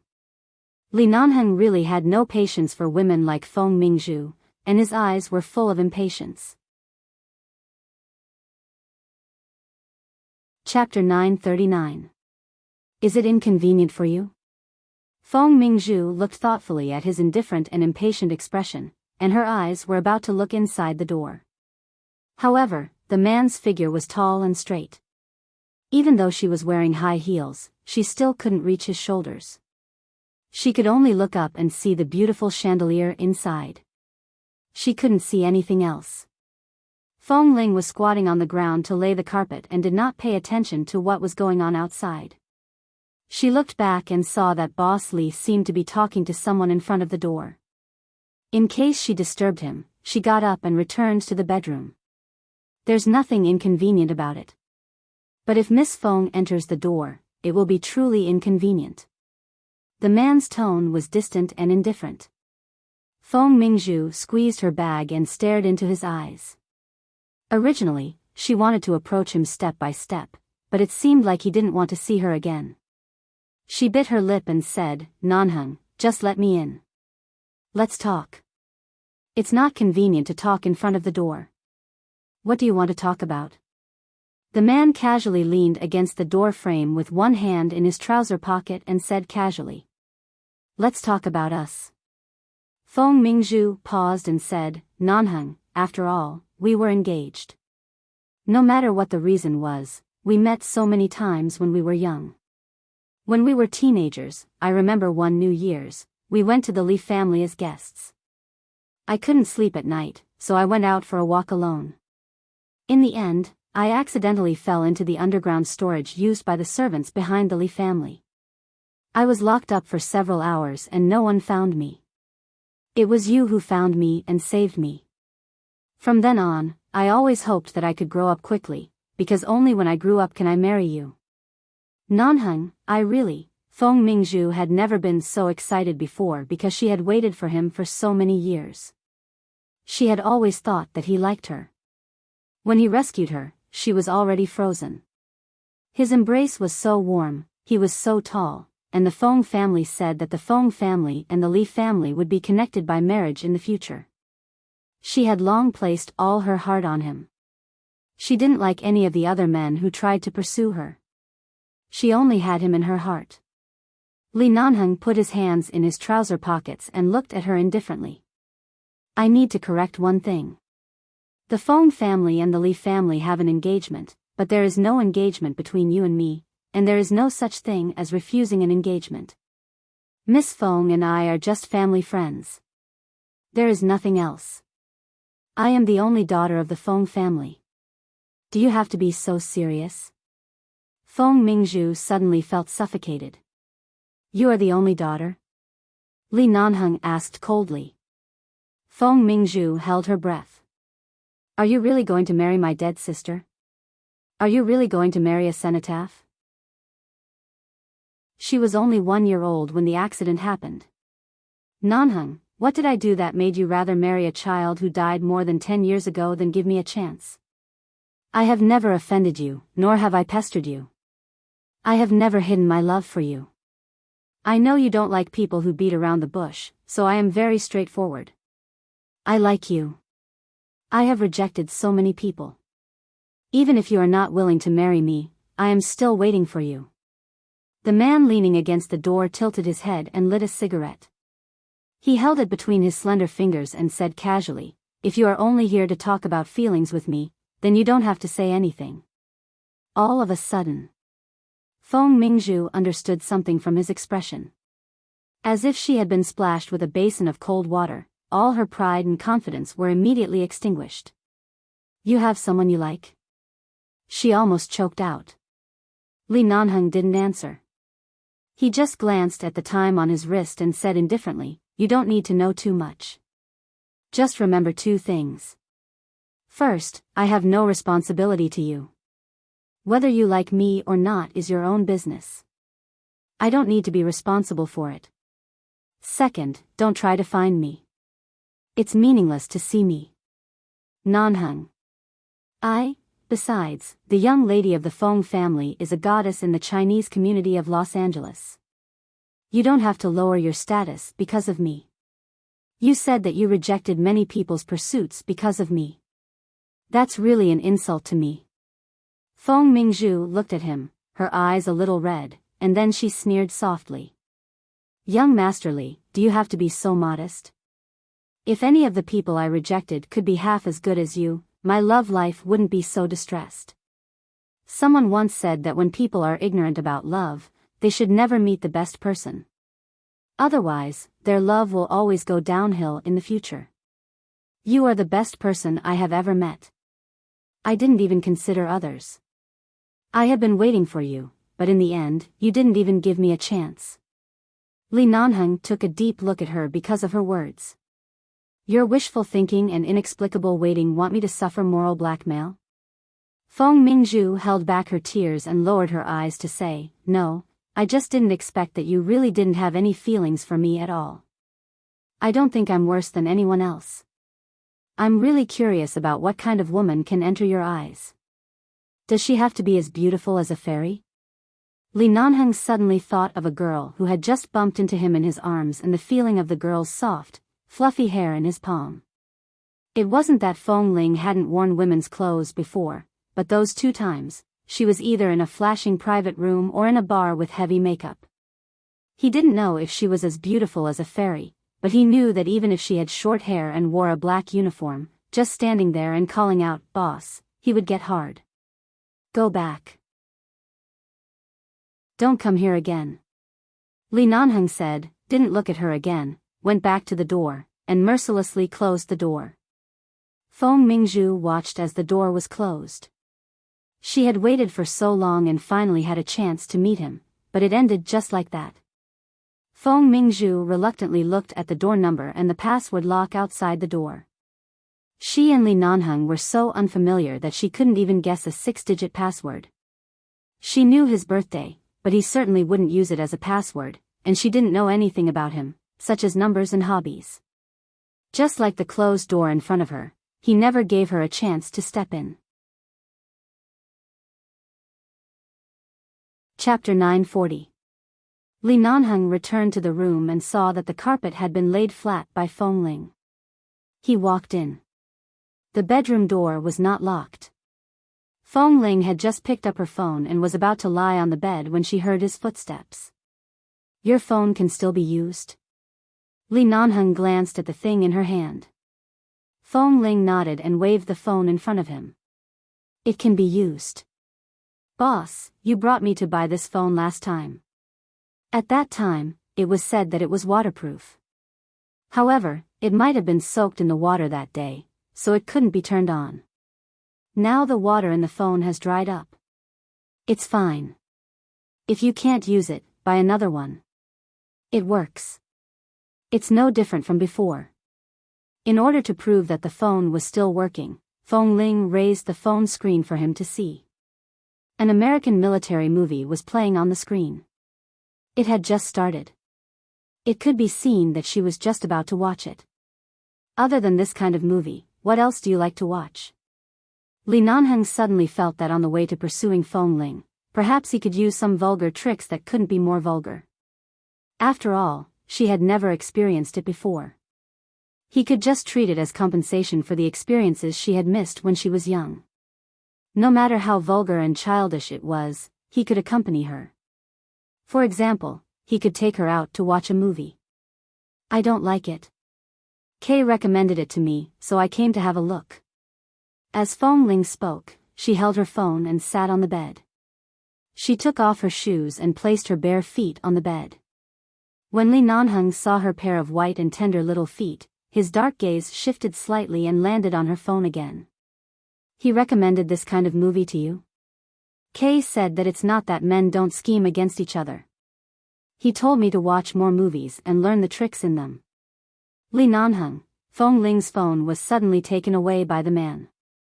She raised her eyes to look at him in confusion. What do you mean by scheming? That boy really doesn't teach you in a good way. You've been with him for so many years, but you haven't been led astray by him. You're really lucky. With that, Li Nanheng threw her phone aside. If you can't sleep, come with me. Feng Ling got off the bed and followed him out. Li Nanheng took her to the room with fitness equipment. After turning on the light, he asked her if she had come in to practice. Feng Ling shook her head. I haven't exercised for a few days, so I can't go overboard when I suddenly resume exercising. Otherwise, it will be counterproductive. The man walked to the treadmill and pressed a few buttons on it. The machine beeped as he adjusted the speed and mileage. Jog for 10 kilometers first, then do balance training on the spot. Neither of these movements would affect the injury on her head, and her brain wouldn't move too fast either. Although it was already night, Feng Ling couldn't fall asleep. Boss had arranged physical training for her in a different way. Although there wasn't as much equipment as in the base, it was still good. Feng Ling waited by the side without any objections. However, after the man pressed the treadmill for a while, he said expressionlessly, I haven't used it for a long time. I don't even know the machine is broken. Feng Ling, then can't we run tonight? Go out and do balance training first. I'll see what's wrong, the man said while checking the treadmill. Feng Ling nodded obediently and turned to go out. She looked around the living room and finally returned to the carpet she had just laid, lying on it to do balance training. However, when she pushed her limbs against the ground, she felt that her head also hurt. Although the injury on her forehead didn't hurt so much, when she pushed her head up, she felt a pain in her brain. She closed her eyes to endure the pain, but after a while, she climbed back to the carpet and raised her hand to put it on her head. After a minute's rest, she propped up her limbs again and began to do exercises. After repeating this several times, she finally recovered a little bit. At this moment, the doorbell rang again. Feng Ling turned her head to look at the door and then at the man who was repairing the treadmill inside. He didn't seem to hear it. Someone had been here just now. Although she didn't know who it was, those who knew this place were probably acquaintances, so there shouldn't be any problem. She got up, walked to the door, and opened it. The moment she opened the door, Feng Ling's expression remained calm, but when the woman outside the door saw Feng Ling, her expression changed instantly. Why is it you? Feng Mingzhu looked at Feng Ling in astonishment. This brat named Feng Ling didn't give her face in the mall that time, which made her so angry that she wanted to smash her bag on his head. However, she felt that there must be a reason why Li Nanheng didn't let her in. Even if he didn't like her, he wouldn't even let her in unless there was someone else in his home. She just wanted to confirm if he was hiding a woman at home, but she didn't expect that it would be Feng Ling who opened the door.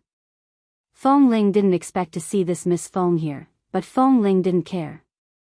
After glancing at her, she turned back and walked in expressionlessly, saying to the room inside, Boss, someone is looking for you. Feng Mingzhu took the opportunity to follow Feng Ling in and quickly glanced around the apartment she had never been in before. There were no women's things and most of them were purely masculine. The colors were neat and tidy, and there was not the slightest bit of mess. There was some sweat on Feng Ling's forehead and he was slightly out of breath, but it could be seen that he had just done some simple exercise. So there were only 2 men in the apartment and no woman as she thought. Feng Mingzhu temporarily put down a worry in her heart, but she still looked at Feng Ling in confusion and asked, Why are you here? Aren't you a member of the base? Why don't you train in the base or go out on missions? Why do you live in his place? When Li Nanheng came out, he heard Feng Mingzhu's aggressive voice outside. He walked out and said in a clear voice, Can't you see that Feng Ling's head is injured? A member of the base recuperating here is an eyesore to you, Miss Feng. Feng Mingzhu turned to look at Li Nanheng and then at the room behind him. Through the open door, she saw that there were fitness equipment inside, and her eyes immediately became much gentler. Nanheng, I wanted to leave just now, but after thinking about it, I felt that it was rare for us to meet, so what do you mean? Was I too polite to make you mistakenly think that I was being patient with you? Or did you think that I wouldn't throw you out? Chapter 941. Pa.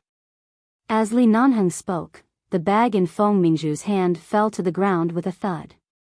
It was not difficult to see that her bag had fallen a bit strangely. How could she lose her grip on it? Feng Ling stood by the side and saw them but did not speak. She could tell from their conversation that Miss Feng had been here earlier and had returned to the door. A lipstick fell out of her bag.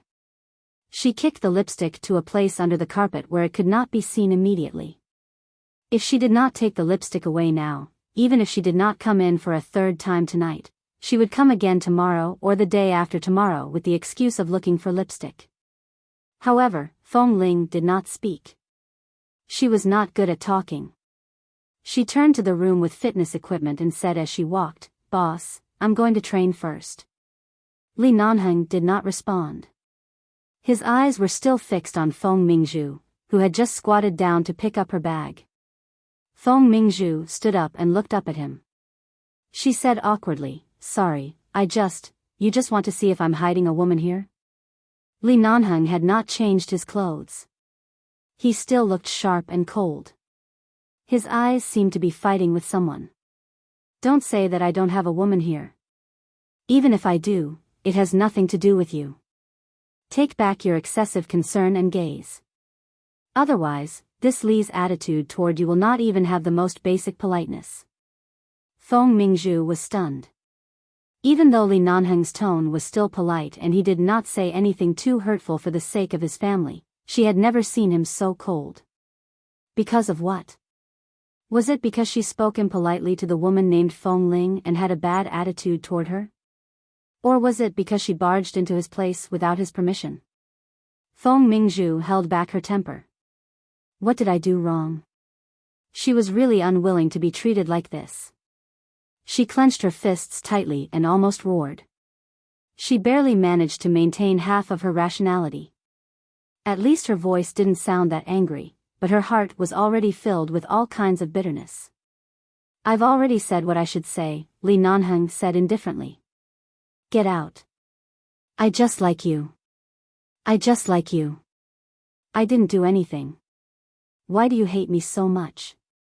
Feng Mingzhu really could not stand it. "Nanheng, I like you so much, but you treat me like this.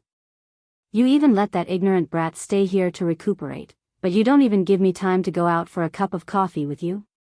Every member of 11 base is injured because of the base.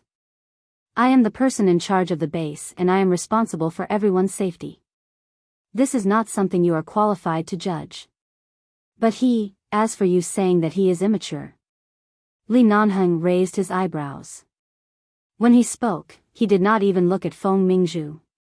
Instead, he turned to look at the door of the room behind him and glanced at the short-haired girl who was trying to adjust the treadmill. He said mildly, "Has Feng Ling offended you?" Feng Mingzhu paused. She knew what she did at that time. Although it was a small thing, she was indeed in the wrong. If she said this in front of Nanheng, he would only hate her more. She was angry and furious, but there was nothing she could do about Feng Ling. If she knew this would happen, she should have found an opportunity to anger this brat. At least, she should have made him do something out of line. Only then could she successfully sue him in front of Nanheng. Moreover, this was not what he had expected at all. Who would have thought that she only came to find Nanheng, but Feng Ling was actually here like a ghost?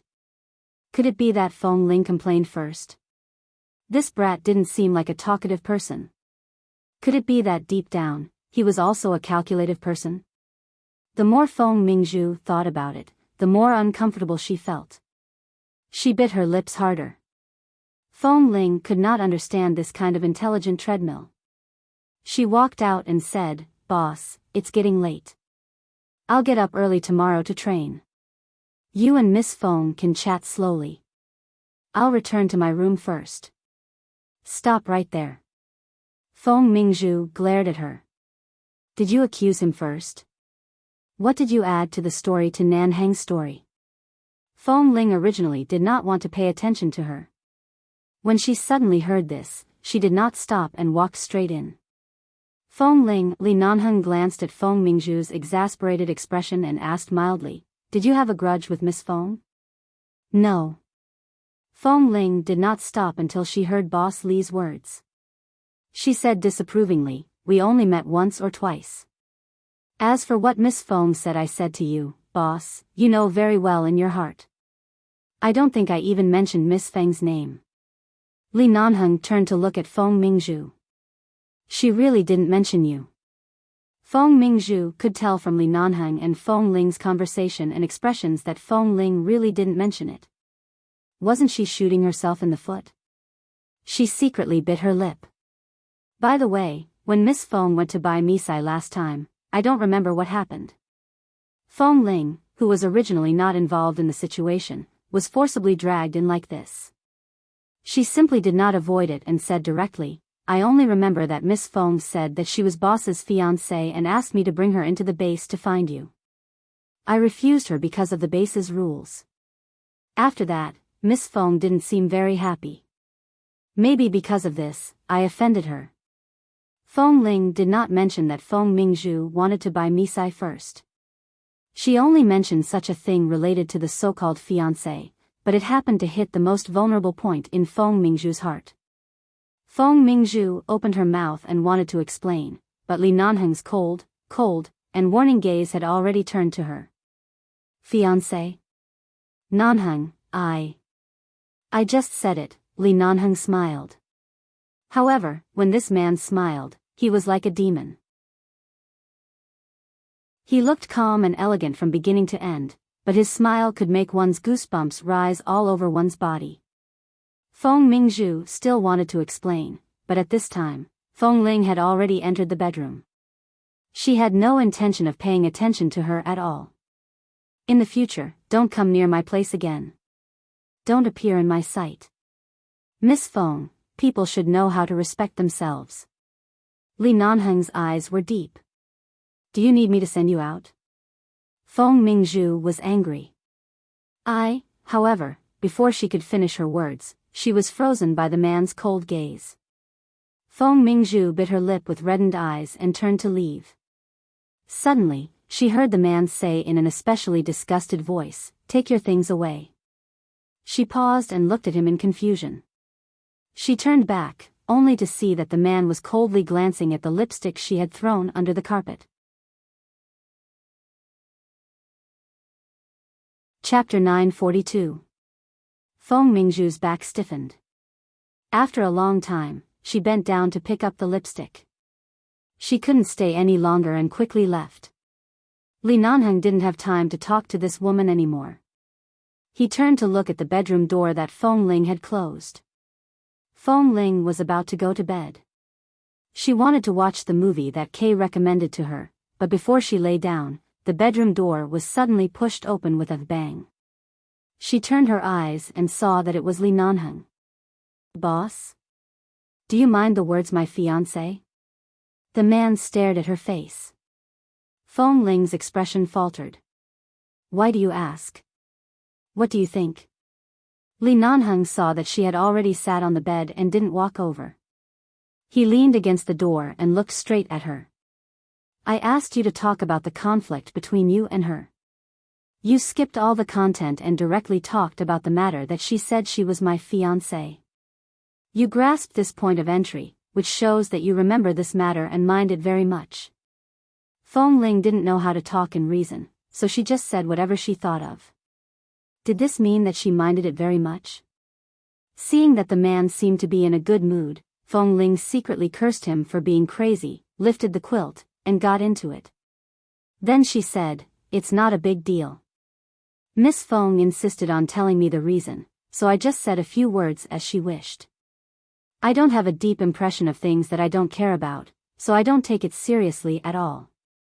I don't have a deep impression of things that I don't care about, but I have a deep impression of the matter that she claimed to be my fiancé." The man smiled. The corner of Fong Ling's mouth twitched. She simply lay down, raised her phone to make a gesture of watching a movie, and ignored him. Li Nanheng didn't probe further. He just smiled and said, "Have a good rest." He raised his hand to help her turn off the chandelier in the bedroom, left the wall lamp in front of the bed on, and closed the door. Fong Ling's injuries were almost healed. Aside from the occasional slight swelling pain when she did simple physical training, there was no longer any effect on her. The wounds on the surface no longer needed to be changed and only left a slight scar. Thankfully, this kind of injury was only caused by hitting the wall. Most of the injuries were under the skin and were not as difficult to heal as knife wounds or explosion wounds. As long as it was properly treated, there would be no more scars. But in the current situation where she could still see the traces, she needed to cover the fringe in front of her short hair. If her forehead was exposed, it would indeed look a little unsightly. At least she herself found it an eyesore. As a result, Fong Ling did not want to cut her hair too short in the short term. While Li Nanheng was out, Fong Ling made a call to the base hall and asked about the handling of the matter of her killing the commander. After all, when she asked Kay and the others, they all told her not to worry and to leave the matter to boss. However, if this matter could really be solved as soon as possible, Li Nanheng wouldn't go out often these days. Although he didn't say anything every time he came back, she could see that this matter couldn't be handled too casually. She had to be considerate in every aspect. She couldn't let the military bite on any point. Otherwise, all the previous efforts would be in vain. She didn't know what had happened, but when she called the base hall to learn about it, the people in the base hall didn't tell her too much. They only told her not to meet the people from the military and not to have any contact with people outside the base. From their tone, Fong Ling could roughly guess whether the matter had developed to a certain stage or not. The military had always been a very authoritative party in the United States, and it was the same in any country. The reason why the military hated 11 Base the most was that two tigers couldn't share one mountain.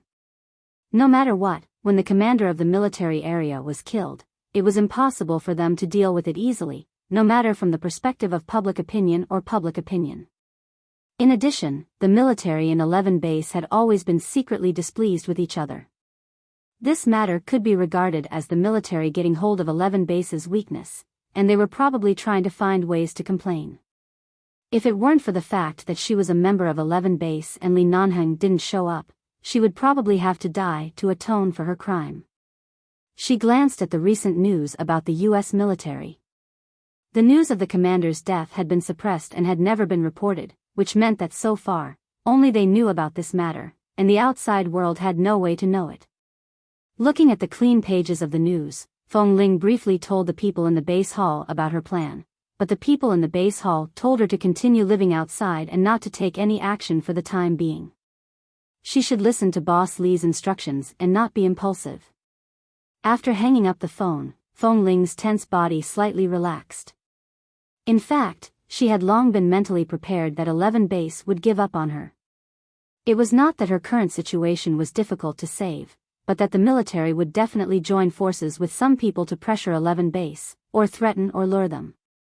With 11 Base's current situation, there would be many people who were jealous of 11 Base. After weighing the pros and cons, it was not difficult to understand why they would give up on her. However, the choice made by 11 Base was the opposite of what she thought. They didn't give up on her. In the evening, Li Nanheng sent her a message saying that he would go back to the Li family tonight and had something to discuss with the elders, so he asked her to have a good rest. Fong Ling glanced at the phone and lay down. She slept on the large bed alone, closed her eyes in the dark, but couldn't fall asleep. She never knew that it would be so fast to adapt to someone's existence. It had only been a few days, not even a week, but she was already used to the existence of another person in the bedroom opposite her, or in the study or the living room. As long as she opened the door of this bedroom, she would definitely see the light in the room where that person was in. It took her more than 10 years to adapt to living alone, learning to abandon loneliness and coldness, but she didn't expect that she would adapt to the temperature of someone else in such a short period of time. She was used to the feeling of having someone by her side. But before she completely got used to it, that person suddenly didn't come back tonight. Boss Lee didn't seem to like returning to the Lee family. Every time he returned to the Lee family, he would look terrible. Obviously, he didn't get along with the elders of the Lee family. Now that an official of the military had been killed, the pressure exerted on 11 Base probably came mostly from the elders of the Lee family. Fong Ling turned over. Couldn't sleep. Chapter 943. Boss Lee didn't need anyone to worry about him at all. But now she was actually worried about him. She knew that this feeling was not because she was worried that something would happen to him, but because of another kind of concern that she didn't particularly understand. After letting her imagination run wild for some time, she finally fell asleep in a daze. The next morning, Fong Ling did some simple physical training. Seeing that the weather outside was good today, she was really bored at home alone, and there was still no news from Li Nanheng. She sent him a text message asking when he would come back, but he didn't reply. At 12 o'clock, Fong Ling put on her coat and went out, but she remembered what Boss Lee said. Don't leave the community. If you want to eat or buy something, there are 2 24-hour convenience stores in the community, so you don't have to go too far. She first went to the floor downstairs, which was the apartment that Li Nanheng said belonged to her. She opened the door and took a look. As expected, the decoration style was very simple. Because no one had lived in it, even though the decorations on the walls were very beautiful and clean, she felt that she could hear the echo of her breath when she stood inside. This place only lacked furniture and appliances. And this apartment was just below his apartment. Standing in front of the floor-to-ceiling windows, she could see the same street view as above. Even though Fong Ling didn't ask these days, she knew that this apartment was a very expensive place in Los Angeles. It was definitely a place where every inch of land was worth its weight in gold. However, the little money she earned probably couldn't even afford the down payment. After walking around here, she felt that it was not as interesting as upstairs. She turned and went out. Instead of going upstairs, she took the elevator down and planned to go to the convenience store to buy some noodles. When Boss Lee was not around, she couldn't always eat takeout. Although she wasn't very good at cooking, after all, she had never had the opportunity to cook since she was a child, she still knew how to boil noodles. Anyway, after it was cooked, she could buy some ready-made seasonings and mix it.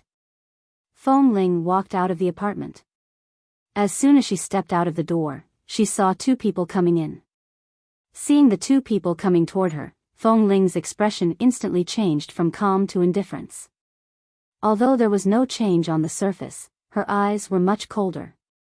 The 2 people approaching the apartment were Fong Mingzhu and Qin Shuk. The moment she saw Fong Ling, Qin Shuk's eyes lit up. Ah, little brother, you're really here. Fong Ling glanced at them. She didn't really understand the thoughts between women, but she could tell that Qin Shuk's personality was carefree and simple, while Fong Mingzhu was a very smart person. She clearly knew that Fong Mingzhu was not someone who could suppress things, but she called Qin Shuk over. What was her motive? Besides, hadn't Boss Lee already told her very clearly? Therefore, Fong Mingzhu clearly didn't come here for Li Nanheng. He brought Qin Shuk here. Could it be that he was here for her? My cousin said she saw you around here a few days ago. I didn't believe her. I didn't expect you to really be here. Ah, what's wrong with your head? Are you injured? Qin Shuk came over with an excited expression and reached out to touch the wound on her head with concern. However, before her hand could touch within 10 centimeters of her, the calm and cold boy in front of her had already taken a step back. Qin Shuk's hand froze in mid-air and she looked at her blankly. Although she knew that Fong Ling's personality was cold, her expression didn't seem to be just cold. Instead, it seemed to be a little wary and distant. If Miss Fong didn't find out why I live here, you wouldn't have come here again. Didn't Miss Qin ask your cousin these reasons? Feng Ling said lightly. Qin Shuk's expression immediately changed. Little brother, all right, Shuk, I don't mind telling you that the little brother you've been thinking about has recently caused a big disaster. Do you believe it? He killed the commander of the military, and then I don't know what he did, but he coaxed the entire 11 base to protect him even at the cost of going against the military. He refused to hand him over. Now even Nanhang has brought him to his residence and let him recuperate here. He's clearly a troublemaker and has caused so much trouble, but now he's living here with a clear conscience. He only has the ability to cause trouble but doesn't have the courage to take responsibility. He really doesn't have any manliness at all. As Feng Mingzhu spoke, she looked at Feng Ling with a sneer. She stared at the calm expression in Feng Ling's eyes, stepped on her high heels, and looked down at her. The Feng family has always been in contact with the military. If it weren't for this, I really wouldn't have thought of what you did. I also didn't expect that the reason you would live here is because you caused trouble and let Nanhang bear so much pressure for you, but you hide here as if nothing has happened. Can your conscience really be at ease? Feng Ling glanced at her. Miss Feng, I'm not interested in where you got the news from. If you only know the gist of a matter but don't know the cause and the specific situation, I advise you not to speak nonsense. As for whether Boss Lee has borne the pressure for me, Boss will explain it to me directly. Miss Feng, you don't need to convey it to me. Everyone knows in their hearts, and so do I. You are not a member of 11 Base. You have no right to criticize my actions. Feng Ling glanced at her. Qin Shuk originally heard that little brother was here and happened to be bored, so she followed Feng Mingzhu to have a look. However, when she saw the two of them, one with resentment and the other with a cold and indifferent attitude, she was stunned. These two, what was going on? Feng Mingzhu snorted. I want to know how long you've been in 11 Base and how many meritorious deeds you've made to atone for such a big crime. You're really amazing. You killed the commander. 11 Base has been peaceful for so many years. This is the first time we've encountered such a big disaster, but the source is actually you. I really didn't know what Nanhang was thinking. He actually protected you. Cousin, didn't little brother say that no matter what happens, when you don't know the specific situation, it's better not to make a conclusion? Besides, little brother doesn't have any grudges with you. What's wrong with you? Qin Shuk saw that the situation was not right and rushed to smooth things over. Chapter 944. Feng Mingzhu's expression stiffened at Feng Ling's words. In fact, Feng Ling's tone was not harsh. In fact, she did not seem to be angry at all. However, it was precisely because of her calm and nonchalant appearance that made it seem as though she did not care about anything that Feng Mingzhu did on purpose. Feng Ling, I heard that you're not very popular in the base. Especially during training and assessments, you often resort to trickery, causing many people to dislike you. But don't think that your little cleverness is really useful against Nanhang. Sooner or later, he'll see through you. At that time, I'm afraid you won't even have the qualifications to kneel at his feet. 11 Base won't accept you either. Seeing that Feng Ling finally looked at her seriously, Feng Mingzhu felt as though she had won the game. She smiled. Although 11 Base has its own rules, as long as I want to investigate, there's nothing I can't find. In the past, I really didn't care about a brat like you, but I didn't expect that you even dared to live in Nanhang's place. I heard from the people in your base that you usually like to hook up with the men in the base. Look at your oily hair and face. Are you gay? Do you like men? Cousin. Why did she go too far? Qin Shuk felt a bit awkward standing by the side. Although the Feng Mingzhu she was familiar with was a little domineering, her character was actually not bad. Furthermore, under normal circumstances, only women would fight with each other like this. However, this little brother was a man. Was there a need to be so confrontational? Furthermore, it seemed like she wouldn't give up until he was chased away. Shuk, let me tell you. Do you know why I brought you here today? I just want you to see that this little brother you've always liked, perhaps you've wronged him. I think there's an 80% chance that he likes men and has no interest in women at all. Otherwise, why wouldn't he respond to a young and beautiful girl like you? Feng Mingzhu chuckled. Nowadays, anyone dares to mingle in 11 base. I really need to talk to the Li family's grandfathers about this. Don't sully the good atmosphere of 11 base because of a man who is neither a man nor a woman. No, I didn't pursue him much. I only asked for his number twice, but he didn't give it to me. Cousin, don't misunderstand. I didn't take it to heart. Qin Shuk frowned. Feng Mingzhu paused and abruptly turned to glare at her. Whose side are you on? Do you value your lover more than your sister? Qin Shuk looked innocent and awkward. No, I'm definitely on your side, cousin, but there's no grudge between me and little brother. I can't say these words. I like him, but I don't ask for anything. Besides, little brother is very easygoing to me. Feng Mingzhu's expression became even uglier. Her expression showed that she originally wanted to find a helper, but this helper was siding with an outsider. Feng Ling casually took out her phone and glanced at the time. Thinking that she didn't have anything to do, she wasn't afraid to waste time here, so she put her phone back and raised her eyes.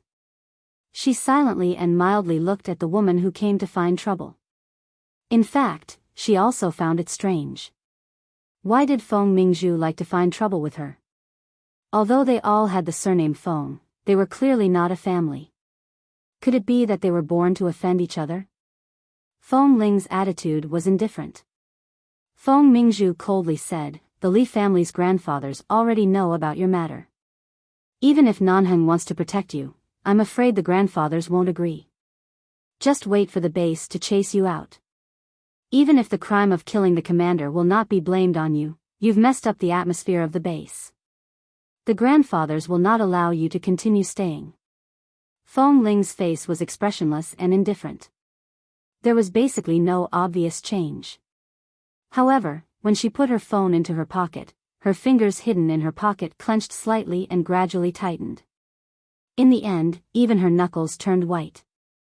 What she cared about the most was whether she could stay in 11 base safely or not. If because of this matter, Feng Mingzhu took the opportunity to make things difficult for her and even directly reported it to the Li family. Even if she would really be affected. So, Miss Feng, you came today on behalf of the Li family's grandfathers? Feng Ling asked mildly. Feng Mingzhu couldn't see through her thoughts, but she knew that this brat would definitely pay attention to this. She immediately smiled disdainfully and said, this kind of matter will be known by the Li family sooner or later. Don't you know how many people in your base dislike you? Sooner or later, this matter will spread. I just talked with the grandfathers. They are not interested in your affairs, but they are obviously very angry that you disturbed the atmosphere in the base and now blatantly live in Nanheng's place. I'm not passing on a message on behalf of anyone. Even if I don't pass on a message, you will soon receive a letter to leave 11 base. There will no longer be a place for you to stay in 11 base. Miss Qin, if there's nothing else, you can go back. I know what I'm doing. I don't need anyone to judge me. I know my own character. Although we don't have much of a relationship, seeing that you're pure and enthusiastic and don't have any deep thoughts, I suggest you stay away from some overthinking relatives in the future. Feng Ling was too lazy to pay attention to Feng Mingzhu. She turned to look at Qin Shuk, who had a puzzled expression.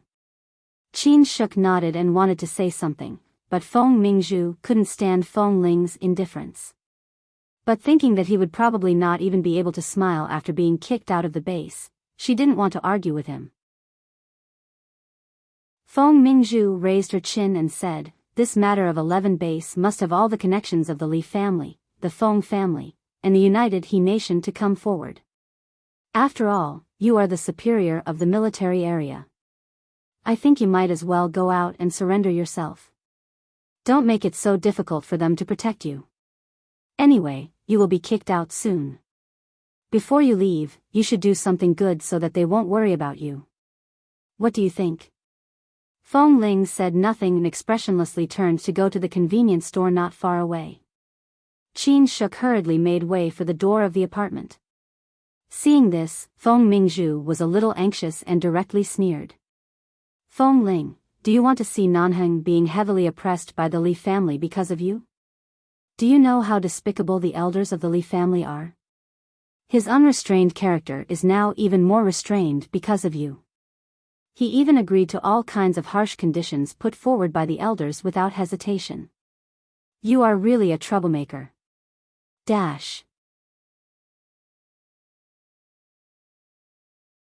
Chapter 945. Li Nanheng didn't return for 2 days. Suddenly, Feng Ling received a call from the Li family. Grandfather Li called her personally and asked her to meet him. After meeting Feng Mingzhu yesterday, Feng Ling's heart was heavy for the entire day. When the Li family called, although her heart was still uneasy, it finally settled down. At the very least, this way, she could wait for an outcome.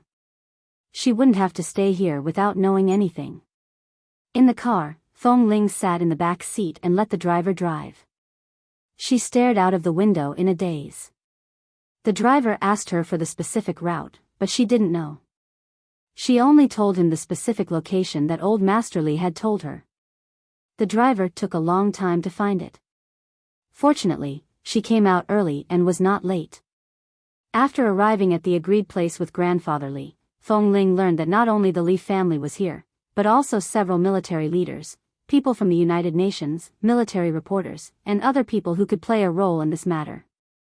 Before entering, she found a mirror in the bathroom and tidied up her black uniform. Old Master Li sent someone to call her, but her eyes did not move. Although she was looking at the mirror, it was obvious that she was not looking at herself. Little brother Feng Ling, the person sent by the Li family, was right outside the bathroom. He was dressed in a black suit. It could be seen that he often worked for the elders. He spoke politely, and his tone was crisp. There are a lot of people here. Don't let them wait too long, especially those from the Li family. If you want a good result, I advise you to take them seriously. Don't neglect them too much. Feng Ling's eyes moved. She looked at the man outside and nodded. I understand. The other party urged, hurry up, time is running out. With that, the man turned around and left. His footsteps were quick, and it seemed that he had indeed been urged to come here. Feng Ling looked at his back and had a subtle feeling that today's event had nothing to do with Li Nanheng. There had been no news from him for 2 days. If he was involved in this matter, he would definitely tell her, even if it was just a call or a message. Although the man just now looked polite and well-mannered, his eyes were filled with contempt as if he was looking at someone who was about to die, and he didn't have much patience. When he walked into the place that old Master Li had mentioned, everyone was already there. This was the first time she had seen Grandfather Li and other leaders of the military and the United Nations. Feng Ling felt that she had seen a really big scene because of this incident, so she stood among them calmly. There were 4 elders in the Li family. The eldest was Li Junyan, the second was Li Jinghua, the eldest was Li Wenshang, and the 4th was Li Jinrong. They were all over 70 years old. The eldest, Li Junyan, was Li Nanheng's biological grandfather. He was over 80 years old. The other 4 did not have any grandchildren. It was said that Li Nanheng grew up with these 4 famous elders. He did not enjoy the treatment of being a distant relative like other people's grandchildren. Instead, he was thrown into 11 base by these elders at a very young age. Although Li Nanheng was the only grandson of the Li family and was known as Young Master Li, he had never enjoyed the good life of a young master. In front of him were 4 old men holding 4 crutches like rulers. Li Junyan looked at this young man who was neither servile nor overbearing, even though he knew what would happen when he was called here alone. It seemed that he was different from the effeminate and gloomy personality that Feng Mingzhu had described him to be.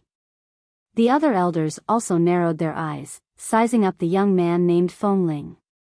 The elders continued their usual style and spoke in a cold and commanding tone.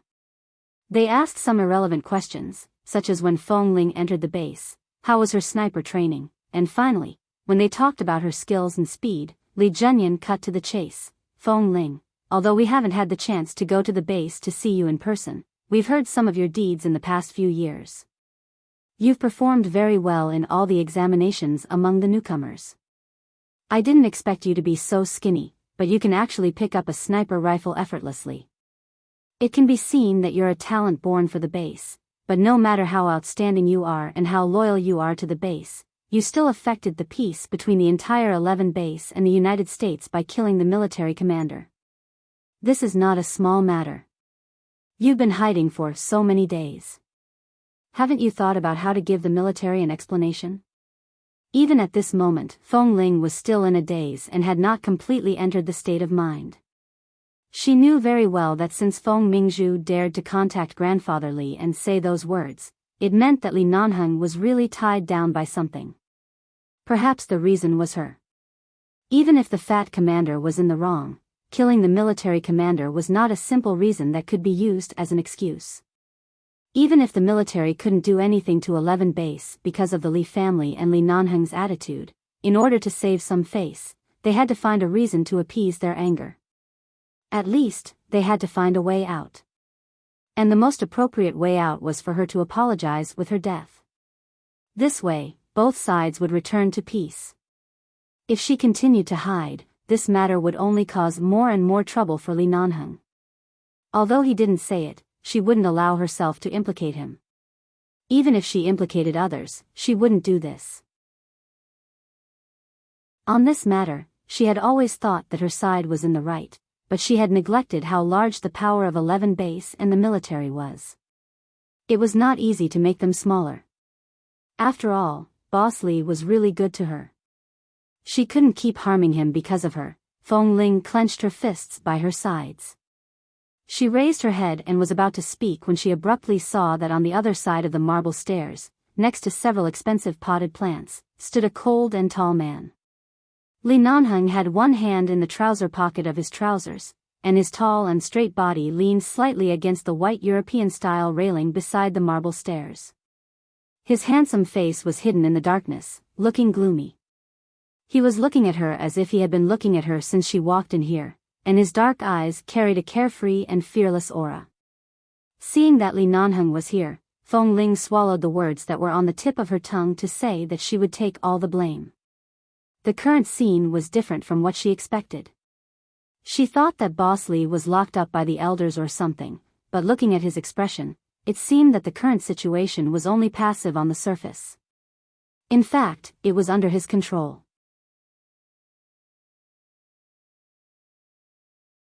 Chapter 946. Grandfather Li saw the direction Feng Ling was looking at and quietly turned to look. When he caught a glimpse of Li Nanheng, he did not say anything but glanced at her again. I've given you a few minutes. Haven't you thought about how to continue?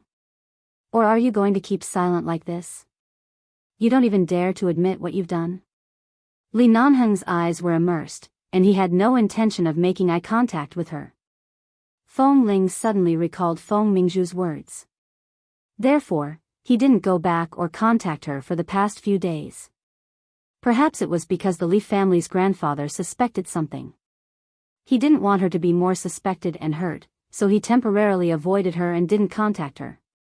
Even if it was just a phone call or a text message, as long as the old master wanted to investigate, he would still be able to find out. Thinking about it this way, everything made sense. Therefore, although the elders of the Li family seemed to be here to denounce her, since they did not stop Li Nanheng from coming, it meant that they did not set a dead end for her but gave her a chance to explain or appeal. Such an opportunity was hard to come by. After all, the people present were all authoritative figures. Little brother Feng Ling, the man from the Li family, raised his eyebrows and reminded her softly. Feng Ling came back to herself and looked at the people sitting in front of her with a peaceful expression on her face. Instead of saying that she intended to take full responsibility for the crime, she told them about how she was suddenly called to the military area and everything that happened in the military area, including the surveillance camera installed in her and Kay's room. She did not leave out a single word. After that, she said calmly, "Yes, I did kill the commander. I admit to this crime, but if you have seen the surveillance video of the scene at that time, you should be very clear that I didn't do it at the beginning. Everyone has the desire and instinct to survive. My life and Kay's were in his hands. In that kind of situation, he was cursing and insulting me, and Kay's life was also threatened. I'm sorry, I really didn't consider the overall situation at that time, and I didn't consider the deep friendship between the base and the military. Oh, so your attitude is that you don't admit that you're wrong? Fong Ling coldly curved her lips. I admit to the crime of murder, but as for the so-called right or wrong. She paused for a moment and casually glanced at the man standing quietly in the distance. She said clearly, I didn't do anything wrong. Why should I admit my mistake? You're really arrogant. The others were expressionless, but the faces of the military leaders were instantly filled with anger. Fong Ling didn't hesitate and continued, I have been in 11 base for several years, and I have been taught by the drill masters and teachers in the base. They taught me how to be a person and how to deal with things. If I killed someone and broke the law, I should admit it, but if I did not do anything wrong, even if someone broke my knee, I should not kneel down and admit it. Feeling Nanheng's gaze, she paused and gave a faint smile. In addition, I was not hiding in the past few days, but because the commander kept smashing my head against the wall, I was in a coma for several days and just woke up in the past 2 days. You should have seen the situation in the video at that time. If I really died in the hands of the commander, I'm afraid that my death would be quite miserable. My skull would be cracked, and it would not be too much for me to be in a coma for 10 days or even half a month. Is the commander a mortal person? Am I not flesh and blood? Grandfather Li looked at her and his voice sounded cold and harsh. What makes you think that 11 base will not convict you for this matter? Fong Ling lowered her eyes. Her voice was not loud, and right now, it was much warmer and quieter than usual. Because the teachers in 11 base once said that no matter whether we are the newcomers, the veterans, the elite members, the drill masters, or the person in charge, we all work for the higher-ups, and everyone is equal. And there is an old saying in China that even if the prince breaks the law, the common people will be punished the same way. Even if I killed the military commander because of excessive self-defense, the equality between people is enough to prove that he only has himself to blame. It is my business to bear the crime of killing someone, but the crime that the commander should bear, in the end, was actually borne with his life. This is also his business. If you are not the person involved, you are not qualified to judge the situation at that time. Grandfather Li raised his eyebrows slightly again. Then, the military said that Nanheng wholeheartedly protected you because he is interested in men like the commander and because of his personal feelings? Today, Fong Ling was wearing the same black uniform as usual. Standing here, she was full of righteousness, neither servile nor overbearing. As soon as Grandfather Li said this, she immediately understood the purpose of this scene today. The purpose of the Li family's elders was nothing else but the reputation of 11 base and Nanheng. They didn't care whether they sacrificed a small role or let the military swallow the humiliation in the end. They only cared about the impact of this public opinion on the base and Nanheng. The elders did not mean to protect anyone, nor did they mean to target anyone, but obviously, anyone who dared to criticize the Li family behind their backs was against them. He was giving Fong Ling a chance to explain. Fong Ling smiled. As far as I know, when Boss Li goes on missions with the members of the base, he will always rush to the front of any dangerous mission. Even if he is the person in charge of the base, even if he is the only grandson of the Li family, he has never pushed or betrayed his members. Everyone in 11 base knows Boss's character. Now that such a thing happened, Boss will protect me after knowing that I was wronged. This is also human nature. This is the first time I have heard such a rumor in this regard. Is he interested in all the members of the base who are protected by Boss? Since I entered the base, I haven't spent much time with Boss Li. I heard several drill masters in the base say that once on a mission, someone blocked a bullet for Boss and died on the spot. Boss sat in the minefield with his brother's body in his arms all night and didn't leave. Should such a brotherly relationship be tarnished like this? At this time, Grandfather Lee smiled again and asked meaningfully, "Then it is rumored in the base that you fooled around with others and were despised and ostracized by many members. What is the reason?"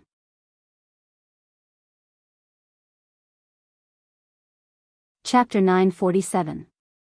After a few seconds, Feng Ling said flatly, "Where's the evidence? How can you judge my character just based on the nonsense of a few members who have a problem with me? There are thousands of people in the base. I want to know who can stand up and judge me on behalf of all the brothers in the base. Everything I've done is fair and above board. If you really want to investigate my character, I'm happy to accept the investigation and will fully cooperate with you.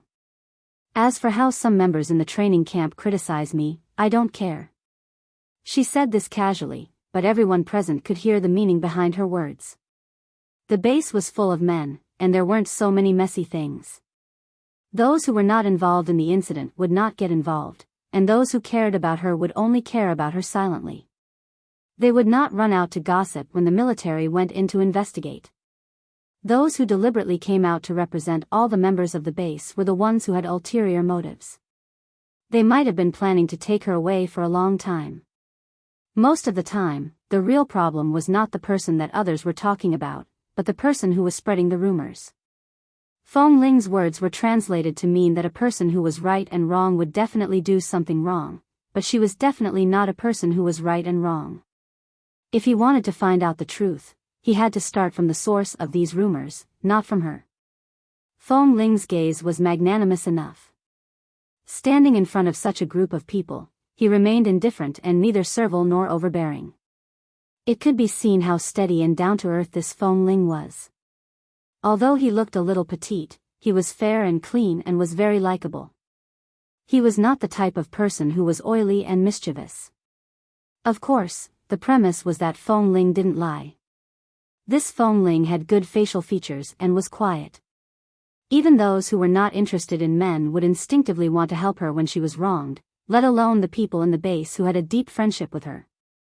Therefore, the rumors in the past few days were broken by Feng Ling's personal explanation and proof. The Li family's elders had been in the wind and rain for so many years, so they were very good at judging people. Now that they had seen Feng Ling with their own eyes, they more or less knew who she was. Also, if this Feng Ling really had feelings for Li Nanheng, she could also see it. But what they saw was only sincerity and cleanliness in Feng Ling's eyes. Whether it was in the matter or in the relationship, she was clean, without the slightest bit of guilt. Old Masters Li didn't reveal anything on the surface. With smiles on their faces, they looked at the other people sitting in the room. "What else do you want to ask? The person is already here. Whether you want to take him away and lock him up, go through the normal legal channels, or settle him here directly, it's all up to you." The military leader's expressions were not very good. If the people of the United Nations were not here, they would certainly choose to take this Feng Ling away. But now that the conversation had reached this point, it was as though Feng Ling was completely innocent. It was as though 11 Base was the one who had been suffering all this time. It was as though the military had deliberately brought her into the military base and caused trouble. In fact, 11 Base was the victim. Now what are they going to do? It's impossible for them to take her away just like that. Just when the military leader was about to say that they should go through the legal channels, the leader of the United Nations said, "We've thoroughly investigated the whole thing through the surveillance and the confession of the parties involved. If Commander Rick made a mistake first and 11 Base wants to punish him, the military will push Commander Rick out to settle the whole thing by himself.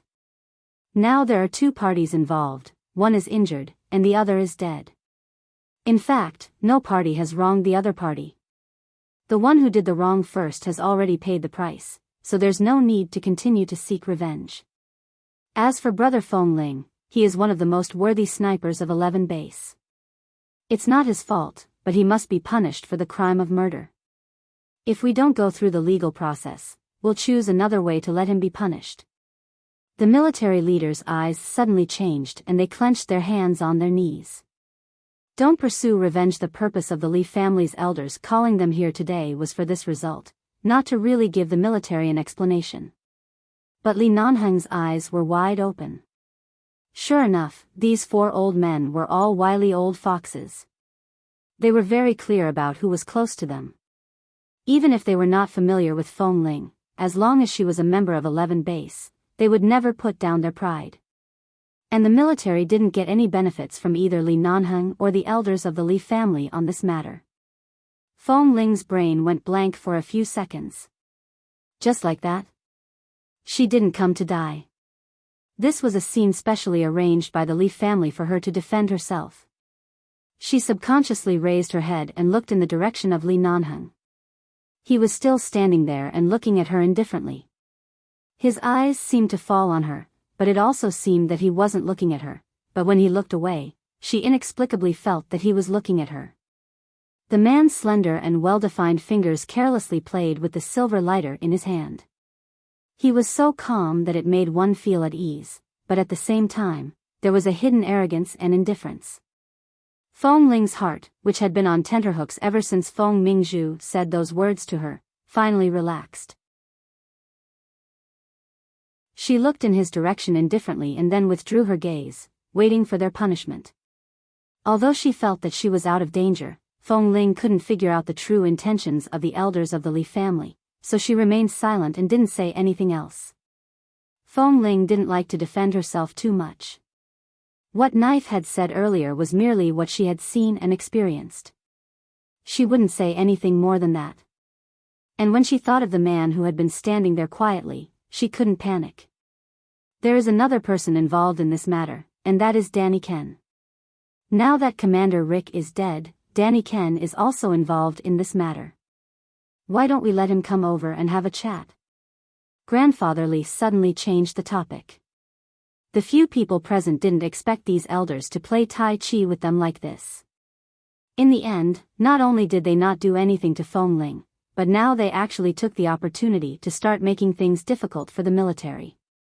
Let Danny Ken come over, the military man said coldly to his subordinates behind him. Then, Feng Ling found that from the moment they started talking about Danny Ken, she seemed to have nothing to do with it. Then what should she do now? She turned to look at Li Nanheng, but the man just put one hand in his trouser pocket and chuckled lowly. He turned to leave. Feng Ling was dumbfounded. Then should she leave as well? Should she leave by herself or with him? Should she follow him or not?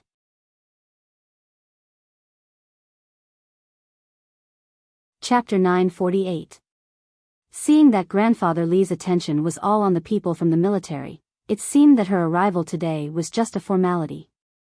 After understanding the situation in front of her, Feng Ling turned to follow him. Li Nanheng walked in front, and Feng Ling quickly followed him. She didn't slow down until she was behind him, but she still kept a distance of 1 meter. When they walked out of the main door, Li Nanheng suddenly stopped, and Feng Ling also quickly stopped, lest she bumped into his back like before. The man took out a cigarette and lit one. He held the cigarette between his fingers and glanced back at her coldly. "Why are you following me?" "Boss." Feng Ling didn't understand the situation at the beginning, but now she understood the situation in front of her. Her eyes were very sincere. "I didn't know all this was planned by you, boss. I almost made things worse. Sorry." Li Nanheng looked at the main door of the hotel behind him, turned around indifferently, and continued to walk, and Feng Ling hurriedly followed him. When they reached the tall black Hummer, the man narrowed his eyes, took a deep breath, and then exhaled a mouthful of white smoke. Then he threw the unfinished cigarette on the ground and stepped on it to extinguish it. "I think you are also very capable. As soon as you come in, you plan to take all the blame yourself. Do you think I hid you at home for so many days just to let you stand up and take the blame today? What do you think 11 Base is? What do you think the Li family is? What do you think I am?"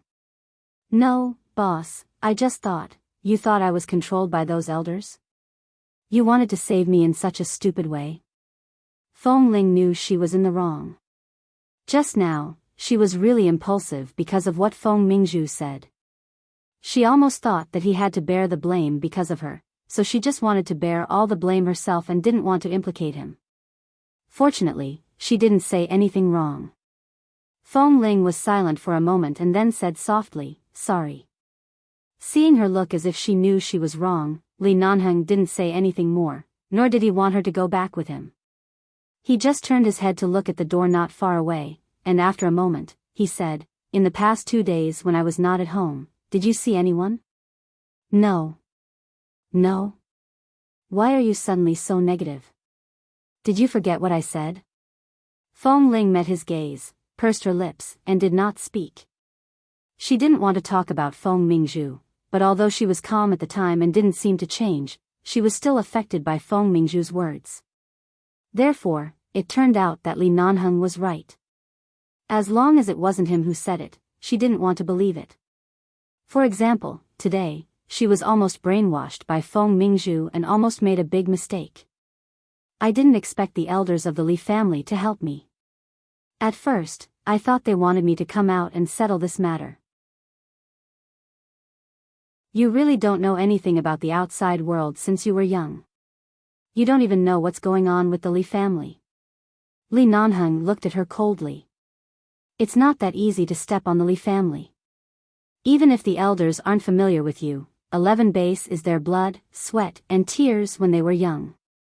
They won't mistreat their own people because of the military region's mistakes.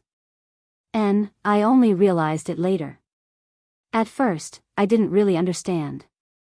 Feng Ling's eyes were a bit innocent. "Boss, did I say something wrong just now?" Seeing her begging for mercy, Li Nanheng didn't speak anymore. He reached out to her and said in a low voice, "All right, let's go eat." She did come here without eating. She was already prepared to be pushed into the abyss here today. Right now, she was indeed very hungry. But looking at the man in front of her, she had an indescribable feeling. Before she could raise her hand, the man's hand grabbed her wrist, opened the car door, and threw her into the car. Then he got into the car and drove away. In the car, Feng Ling said while fastening the seatbelt, "So, I don't have to hide anymore?" The man drove and looked ahead. He said lightly, "I didn't hide for the past few days. First, I let you recuperate. Second, I didn't want to be discovered by the people of the military region." Feng Ling looked at the scenery outside the car. Indeed. If she had returned to the base a few days ago and maintained the same relationship with the brothers in the base, the military would definitely talk about her. But these days, she hadn't come out. No one knew whether she had woken up or not, or what had happened to her. In this way, when 11 base put her matter on the table, it would be easier to control it. Otherwise, it would be easy for others to talk about it. If I wasn't 100% sure, I wouldn't have allowed the elders to call you out. Next time, don't let your imagination run wild. If your boss can't even handle such a small matter, 11 base can have a new owner. The man took the coat from behind and threw it to her with one hand. He controlled the steering wheel with the other, quickly turned the car around, and drove in another direction. Although he didn't say much, looking at the coat that was suddenly thrown to her, Feng Ling understood what he meant. When she came out, she was in a hurry and had been thinking about something. The weather outside was already very cold. She had braved the cold wind and hailed a taxi to rush over. She was only wearing a t-shirt inside and a black combat uniform outside. It was indeed very cold. Feng Ling put on the coat and was about to say thank you, but when the word came to her mouth, she didn't say it out. She felt that Boss Li was a little angry at this moment. Just now, when she ran over to sacrifice herself, she had angered him. It was better for her to speak less now. In front of a Chinese restaurant on the commercial street, the black Hummer stopped, and Li Nanheng got out of the car. Feng Ling saw that he planned to take her to eat Chinese food. She did say that she liked Chinese food, so she got out of the car without any objection. When she got out of the car, a cold wind blew, blowing up the short hair on Feng Ling's forehead that was used to cover the wound, and the red wound on her forehead was dazzling against her fair skin. Li Nanheng looked back to see this scene, but because she was wearing his coat, Feng Ling wrapped herself in the coat, trotted to catch up with him, stood behind him, and looked up at him. "Boss, don't you want to eat?" Every time she wore his clothes, it was like a child wearing an adult's clothes. Why was it that every time he wanted to be angry with her for a while, he would inexplicably calm down when she looked so cute and silly even though she clearly didn't look stupid? Adorably silly? Fong Ling could easily give Fat Tai a shoulder throw in the base. How on earth did this word come together with her?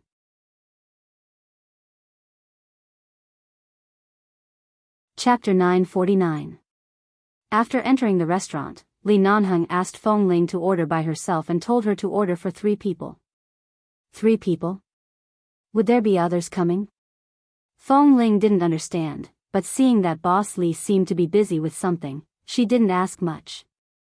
She ordered about the amount of meat and vegetables that could be eaten by 3 people. Then she ordered 2 cups of plain water and waited for the so-called third person to arrive. Li Nanheng sat at the table and watched the surveillance video that had just been sent to him on the screen. Just downstairs, Fong Mingzhu came to his apartment with Qin Shuk and happened to block Fong Ling at the door.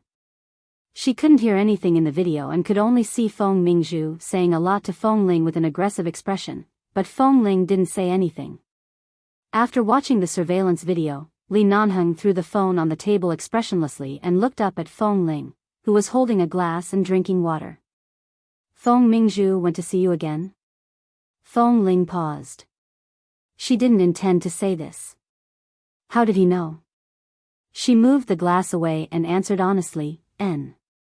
When you first came today, you were in a bad mood. Did it have something to do with her?" "A little, but I didn't take what she said too seriously, but I was indeed afraid that I would implicate you."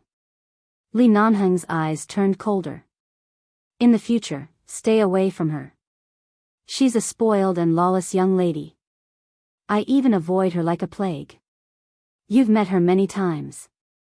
Fong Ling didn't explain much. "I'll pay attention next time." Li Nanheng didn't say more. Seeing that Fong Ling was so sincere that she didn't dare to hide anything in her heart, he smiled and picked up the menu.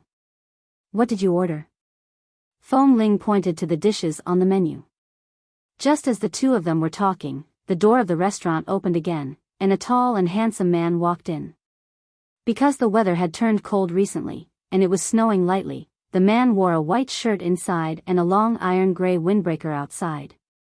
He looked clean and noble, and he walked straight in their direction.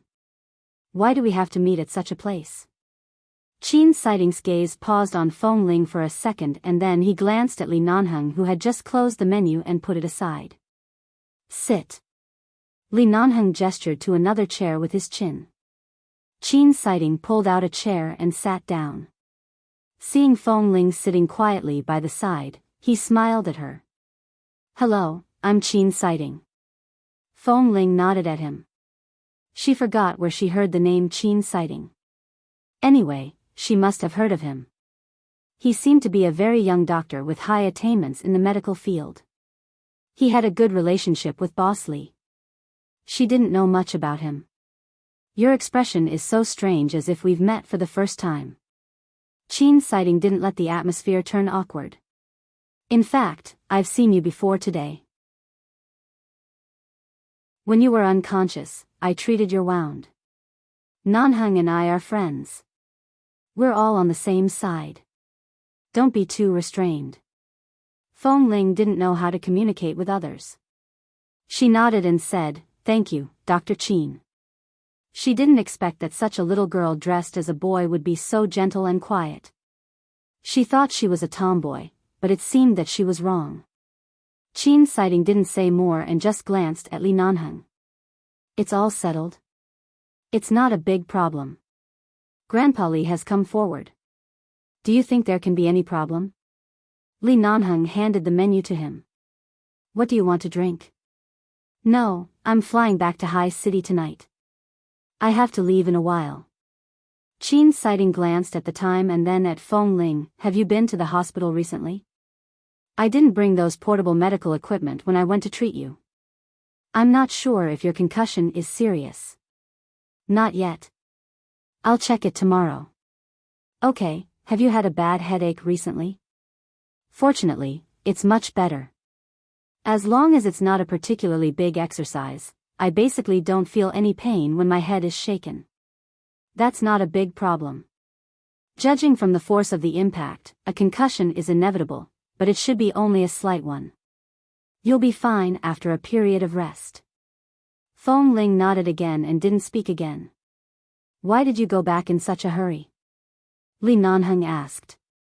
Mo Jingshan went back to High City today. I went back on the same day as him, so I booked the same flight. Why did he go back to High City?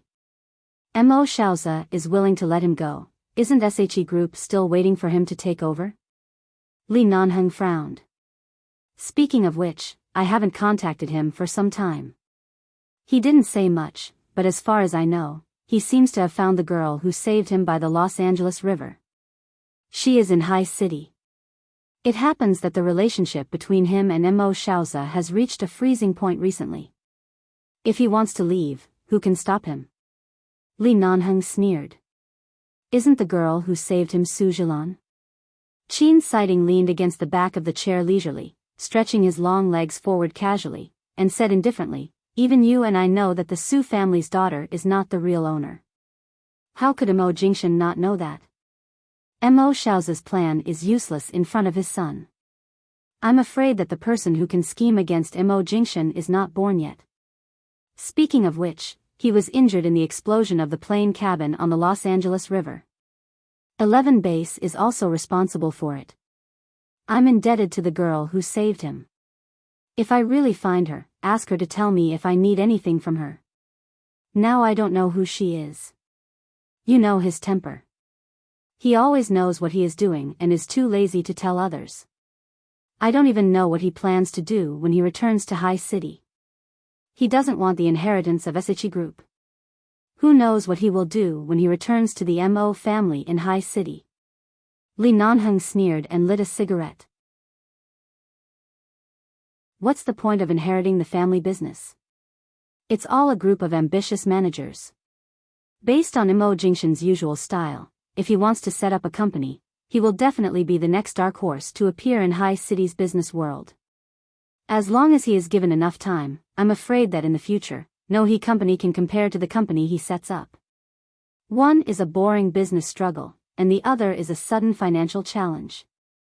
Which one of them can stump him? I'm tired of staying in the United States. It's not bad to go back to High City when I have time. Qin Siding smiled. After all, the Li family has some connections with High City. Although they later took root in Los Angeles, it's not bad to go back occasionally. Especially you, don't you have anyone you like? If you go back to China and meet a girl, just bring her back and marry her.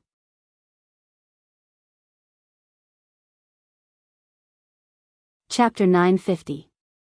She didn't know who Qin Siding was talking to. Fong Ling, who was about to pick up the glass, paused slightly, but it was a very slight movement that was not easily noticed, and then she continued to drink water. Li Nanheng gave him a sideways glance. Qin Siding smiled silently and gave him a look to urge him to work harder. Li Nanheng sneered. I'm afraid Mo Jingshan and I can't compare to you. Few people can experience the experience of being dumped by a woman after sleeping with you. Sure, Nianj clearly loves you to death, but in the end, she left so decisively and heartlessly. People who don't know you might think your performance in bed is so bad that you scared her away. Qin Siding looked as if he was not stabbed by his cold knife and smiled lightly. Indeed, I can't compare to her. After all, the person in charge of 11 Base, Boss Li, is still a virgin. Pooh. Before Li Nanheng reacted, Fong Ling almost spat out her saliva. She barely held back the saliva that was about to come to her mouth, turned her head away, and raised her hand to cover her mouth. Li Nanheng and Qin Siding looked back at her at the same time. Seeing Fong Ling's expression, Li Nanheng's face instantly darkened. However, Qin Siding glanced at him with a something's up expression, still smiling without saying a word. After that, they just ate something simple. Qin Siding didn't eat much. After putting down the chopsticks, he looked at the time and was about to go back to get his things. He had to catch a plane back to High City in the evening, so he left first. Only the two of them were left at the table again. Since Li Nanheng glared at her, Feng Ling had been lowering her head to eat silently, not saying a word. Li Nanheng looked at the girl who had been lowering her head to eat and put down the chopsticks with a "pa" sound. "Why were you so excited just now?" Feng Ling, she silently raised her head, her eyes innocent. "What are you excited about?" "I didn't." Seeing that she didn't dare to offend him at all for the time being, Li Nanheng estimated that he wouldn't be able to get any more information from her, so he coldly pursed his thin lips and looked at her. She finally finished eating under Boss Li's cold stare. When they walked back to the parking lot, Feng Ling followed behind the man. She fell 2 steps behind him. Looking at the tall and straight back of the man in front of her, she remembered what Grandfather Li had said today. Although Grandfather Li was on 11 Base's side, he also warned her to keep a distance from Li Nanheng when there were rumors. Otherwise, Li Nanheng would really be stained with the blood of Grandfather Li. She walked behind him and called him, "Boss." "Can I go back to the base directly?" She didn't mean anything else. She just wanted to explain the current situation. It seemed like there was no need for her to go back to his place. Previously, she was recuperating from her injuries and avoiding the eyes of those people in the military. But now that things had been resolved, she shouldn't go back to his place with him. Li Nanheng paused, turned around, looked down at her, narrowed his eyes, and said in a deep voice, which was completely different from when he was talking to Dr. Qin at the table. "There are wolves and beasts in my place. Why are you so anxious to leave?" Feng Ling lowered her head and did not speak. "Feng Ling," he said lightly, "you know very well why I'm doing my best to protect you. I've already expressed it to you. It's up to you whether you accept it or not, but now things have developed to this point. It doesn't matter whether you live in my place for a day or a month. The only thing you can't cross is the line in your heart. Besides, even if you live in my place, what did I do to you or what did I say to make you want to hide back to the base? I don't like to do useless work or waste unnecessary enthusiasm. If you insist on keeping a distance from me, it's fine. You can deal with the affairs of the military yourself. In the future, you don't have to ask me for anything. Just pretend that these days didn't happen. You can do whatever you want to do alone." Feng Ling paused. "Boss," the man pinched her chin and bent down beside her face. His warm breath landed on her cheek. "I treat you as my woman, which is why I care about you. If you're nothing, why should I go through so much effort to snatch you back? You're a person who's about to die, en?" Feng Ling's hands immediately clenched into fists, and she said in a muffled voice, "Boss, you're threatening me.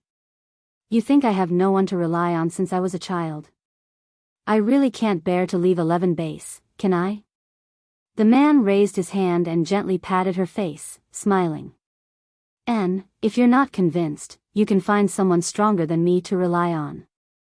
With that, the man's tall and straight body directly turned around, his long legs striding forward as if he was going to return to the car alone. Feng Ling stood where she was and watched his footsteps. For some reason, a certain line of defense in her heart suddenly collapsed, causing all the calmness and reason she wanted to maintain to dissipate in an instant. She suddenly trotted to catch up with him until she reached the car door. Before the man got into the car, she opened the door of the front passenger seat and sat in the car. After the man got into the car, he turned to look at her. "Are you going back to the base? Do you want me to send you back?" The corner of Feng Ling's mouth twitched. "I'll go back to the condo with you." Li Nanheng casually placed one hand on the steering wheel and looked at her with a sneer. "Do you know what it means to go back to the condo with me at this time?" Feng Ling didn't understand. "It means that boss has protected me now. From now on, whatever boss says, I dare not go west. If you say west, I dare not go east. If you say west, I dare not go east. If you ask me to serve tea, I will never pour water." Li Nanheng was not satisfied with this answer. "If I ask you to warm the bed, you'll warm the bed for me?" After a long while, Feng Ling looked at him in confusion. But boss, I'm a man. Li Nanheng looked at her meaningfully. Why can't a man warm the bed? The weather has been so cold recently. After taking a shower and lying on the bed, it's freezing. What do you think I mean by warming the bed? Fong Ling, however, when she returned to the condo, Fong Ling suddenly ran to the 24-hour convenience store downstairs. Li Nanheng didn't know what she was going to buy. After waiting for a while, he saw Fong Ling run out with a few hot water bags. Boss, these things should be the best for warming the bed. Li Nanheng, looking at the hot water bags in her arms, the man expressionlessly raised his hand and pressed it against her head. Without saying a word, he pressed her into the door of the apartment building. Without another word, he directly carried her into the elevator. Fong Ling staggered with the hot water bags in her arms. After entering the elevator, she wanted to get up, but the man directly held her in his arms. Li Nanheng lowered his head and pressed his strong masculine breath against her forehead. He said hoarsely, "Do you think I'm so easy to fool?" It was a pun, but she only thought he was talking about the hot water bags. When the man spoke, his breath blew against the wound on her forehead. It didn't hurt, but it was so hot that she trembled all over.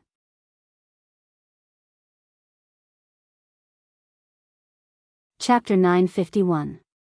Fong Ling staggered all the way back home. Even when she pressed the password, she could feel how tight the man's hand was around her waist. It was as though if she dared to escape in the next second, he would dare to cripple her right now. Did she dare to run? No, she didn't dare. The door opened. Fong Ling was about to speak, but the man pushed her in without saying a word. It was already evening outside. Although the room was not so dark that she couldn't see her fingers, it was so dark that she could barely see anything. She was pushed against the wall by the man. As the door was slammed shut with a pang. Before Fong Ling could speak, the man's sudden kiss had already pressed her against the wall with an irresistible force. When Fong Ling subconsciously tried to push him away, her hands were pressed against the wall by his sides and she could not move at all. Fong Ling struggled a few times but failed to break free. Her body was tense and she wanted to turn her head away, but the man pressed her firmly against the wall with his height and physical strength. This kiss was not gentle at all. It almost tore at her, and the pain reminded her of the man's unhappy mood outside. Was he still angry? He was angry at her for wanting to go forward and die bravely just now. Li. Fong Ling finally took the opportunity to speak when he slightly turned his head away, but her voice suddenly turned into a soft moan because of the man's next action. He let go of her lips but turned to attack her sensitive ears. She trembled all over. Even though her lips were already free, they were trembling so much that she could barely make a sound. "What do you want to say?" Li Nanheng's voice was low and hoarse against her ear. "Now that you dare to come back with me, you should know what will happen. No matter if you are a man or a woman, wolf or a human, from now on, you are mine, understand?" Fong Ling didn't know if it was because of the man's hot breath in her ear or because of his words, but her body trembled even more violently. "Boss, is this considered a robbery?" She barely found her voice. When the man's kiss turned to attack the sensitive parts of her ears and neck, she asked him in a hoarse voice.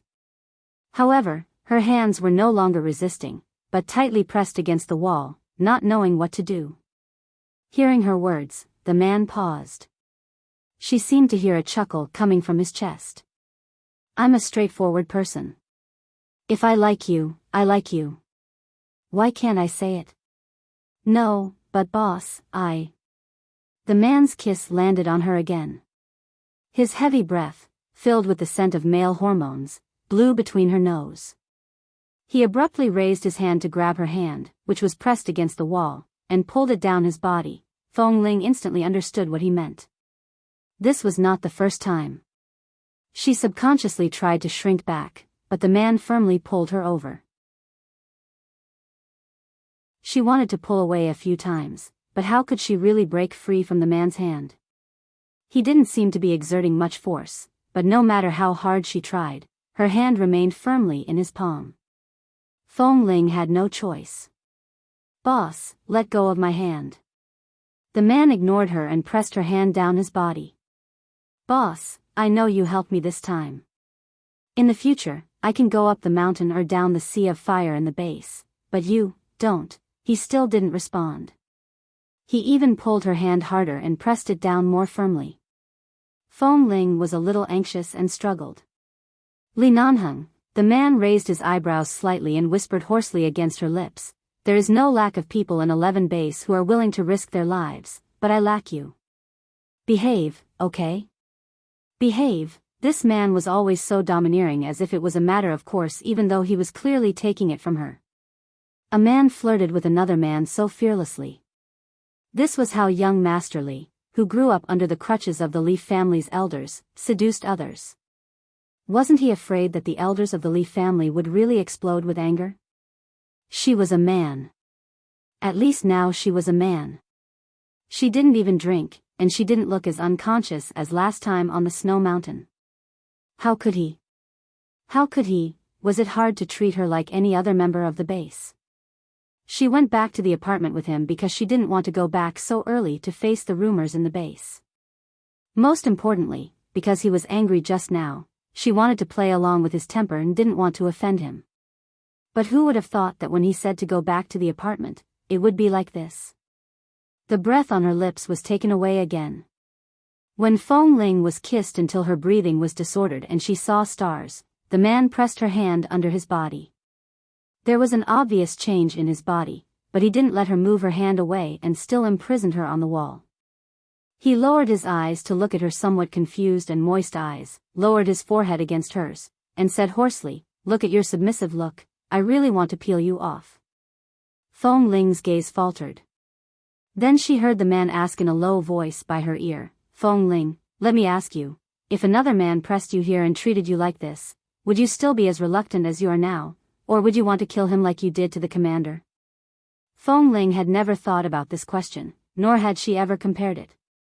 But at this moment, because of the man's words, her heart skipped a beat. She already wanted to kill a fat commander because of his verbal insult. If other men dared to treat her like this, she didn't know how many times they would have died in front of her. So, Li Nanheng was indeed special? Seeing that the girl was even more confused, an imperceptible smile flashed across Li Nanheng's lips. He lowered his head slightly and said lightly, "You dare to say such words? Do you know what a mountain of knives and a sea of fire is? Now there is a sea of fire for you to go up. Do you dare?" Fong Ling came back to herself and looked a little confused. "What sea of fire?" The man pointed at her and said meaningfully, "Don't you want to thank me for my sincerity? What do you think you should do now?" Fong Ling, what sincerity? He raised his eyebrows and didn't speak, but his eyes were self-explanatory. Fong Ling looked at him and then lowered her head to look at the place where her hand was placed. She immediately blushed. "Li Nanheng, you're too much." He looked at her with a faint smile in his deep and boundless eyes, as if waiting for her to take the initiative.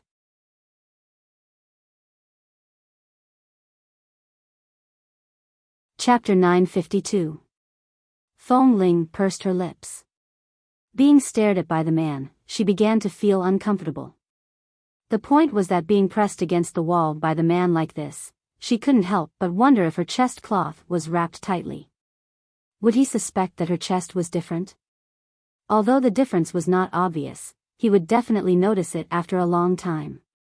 Fong Ling had always been at a disadvantage in front of this man, and she didn't know why he always took advantage of her. Anyway, it wasn't the first time, and she had already been touched by him. Although he didn't remember, after weighing the pros and cons, it didn't seem to be good for her to resist now. Li Nanheng looked at her thoughtful expression unruffled. Fong Ling couldn't hold it in anymore. Being pressed against the wall like this, she couldn't take any advantage in the end, so she might as well take the initiative. Anyway, it had already been like this, thus, in the next moment, her hand, which was pressed there by him, suddenly moved. The man frowned and watched her suddenly take the initiative. I don't know how to." Fong Ling looked up at him. When she said this, her face was so hot that it could almost cook an egg. The man's eyes were instantly filled with darkness, as though a vortex could suck her in. He smiled in a good mood. "I'll teach you." When she came out of the bathroom, Feng Ling quickly tidied up her clothes and pulled them up, trying to hide the kiss marks on her neck. Her hands were also extremely sore. She found that doing this kind of thing was more tiring than doing physical training on the training ground for several hours. More importantly, it really broke through a certain line of defense in her heart. She had pretended to be a man for so long, but she never knew that there was such a big difference between a man's body and a woman's body. Especially some changes when doing that kind of thing, she almost couldn't hold it with one hand. How on earth did she bear that night on the snow mountain? No wonder it hurt so much that she didn't want to get out of bed for several days. When she was helping him in the bathroom, he didn't take off her clothes. Instead, he held her in his arms and kissed her ear. She even felt that when he was holding her, his body became more and more tense, and his arms tightened, almost crushing her. Later, Li Nanheng groaned and bit her ear, and his hoarse breathing made her cheeks hot. In the end, the man almost couldn't help kissing her, kept lowering his head, and almost couldn't help pulling her buttons, but in the end, he forced himself not to do so and just left traces on her neck. Then Feng Ling didn't know how she walked out. But her hands were sore, her face was hot, and her palms were burning. At this moment, the sound of water came from the bathroom behind her. Feng Ling quickly returned to the bedroom and locked the door. While Li Nanheng was not coming over for the time being, she quickly took a shower, wrapped the cloth around her, put on her clothes, and lay on the bed. However, when she closed her eyes, the scene of the man holding her tightly in his arms and his body tensed up kept appearing. Feng Ling suddenly pulled the quilt and covered her face with it. After a while, she turned over on the bed, grabbed the pillow, and pressed it against her head. Just this once. Next time, she definitely wouldn't do such a thing. The next day, Feng Ling almost couldn't sleep at night. As long as she closed her eyes, she would look like a man. She didn't fall asleep until dawn, so she slept until noon. She thought that Li Nanheng didn't come in to look for her, so she slept inexplicably well. She originally thought that it was fatigue caused by her heart and hands. However, the moment she woke up and was about to open her eyes, she suddenly felt an abnormality in her body. In an instant, she realized what was going on. She opened her eyes abruptly and saw the man's cold face magnifying in front of her. Li Nanheng was clearly still asleep, and the point was that he was sleeping on her bed, holding her in his arms. Feng Ling's head was about to explode. She was about to move, but her shoulders only moved slightly when the man suddenly pulled her into his arms. At the same time, the man pressed his lips against her forehead and said in a low, husky voice, "There's nothing much to do today. Sleep a little more, be good." Feng Ling's body instantly stiffened. As if feeling her stiffness, the man suddenly lowered the kiss on her forehead and landed on her lips before she could react. It was such a light peck, as though comforting, and then he continued to hold her with his eyes closed, saying, "Go back to sleep." When did he come in? She went to sleep after taking a shower yesterday. She clearly remembered locking the bedroom door. But, after all, this apartment was his. There must be a spare key for every room. Things like door locks were usually used to prevent gentlemen but not villains, and Li Nanheng was neither a gentleman nor a villain. He was just so overbearing. Anyway, this place was his. As long as he wanted to come in, no matter how many times she locked the door, it would be unimpeded for him. Feng Ling abruptly got up, raised her hand to push his hand away from her waist, and turned to get off the bed. Li Nanheng opened his sleepy eyes and looked at her. Seeing that Feng Ling got off the bed and was about to go out, the man frowned and asked hoarsely, "Where are you going? Back to the base?" Feng Ling did not look back. She did not even plan to wash up and was about to leave. Li Nanheng was about to lie back when he suddenly frowned, thinking that he had heard wrong. A few seconds later, he suddenly opened his eyes, got up, and got off the bed. He rushed to the living room and saw that Feng Ling had already picked up her coat and was about to put on her shoes. He grabbed her wrist and pulled her back, holding her in his arms and looking down at her. "Why are you in a hurry to go back?" Feng Ling had already regretted agreeing to help him last night. Now when she opened her eyes, she found that she was lying in his arms, sharing the same bed, and even their posture was ambiguous as if they had done something last night. This was definitely beyond her psychological preparation and expectation. "The matter has been resolved. I should go back to the base to receive my punishment. Besides, I have already thanked boss last night. I think the way I did it is very sincere," Feng Ling said with a straight face. "So I should go back now." Li Nanheng looked down at her, put his arm around her waist, and said lightly, "It will take a few days to deal with it. I have handed it over to the elders. You don't have to worry so much. Just wait for the result. You don't have to go back now." "I'd better go back. I didn't allow you to go back. Do you think you can step into 11 base?"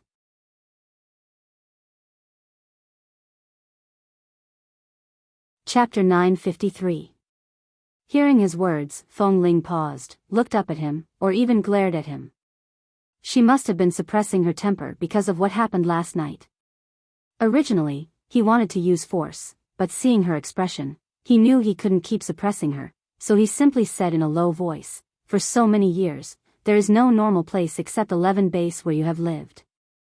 Now that you finally have some peaceful and normal days, can't you enjoy them for a few more days?" "I'm used to it." She lowered her eyes and struggled in his arms. "Let go of me." "No, come back with me. We haven't eaten yet."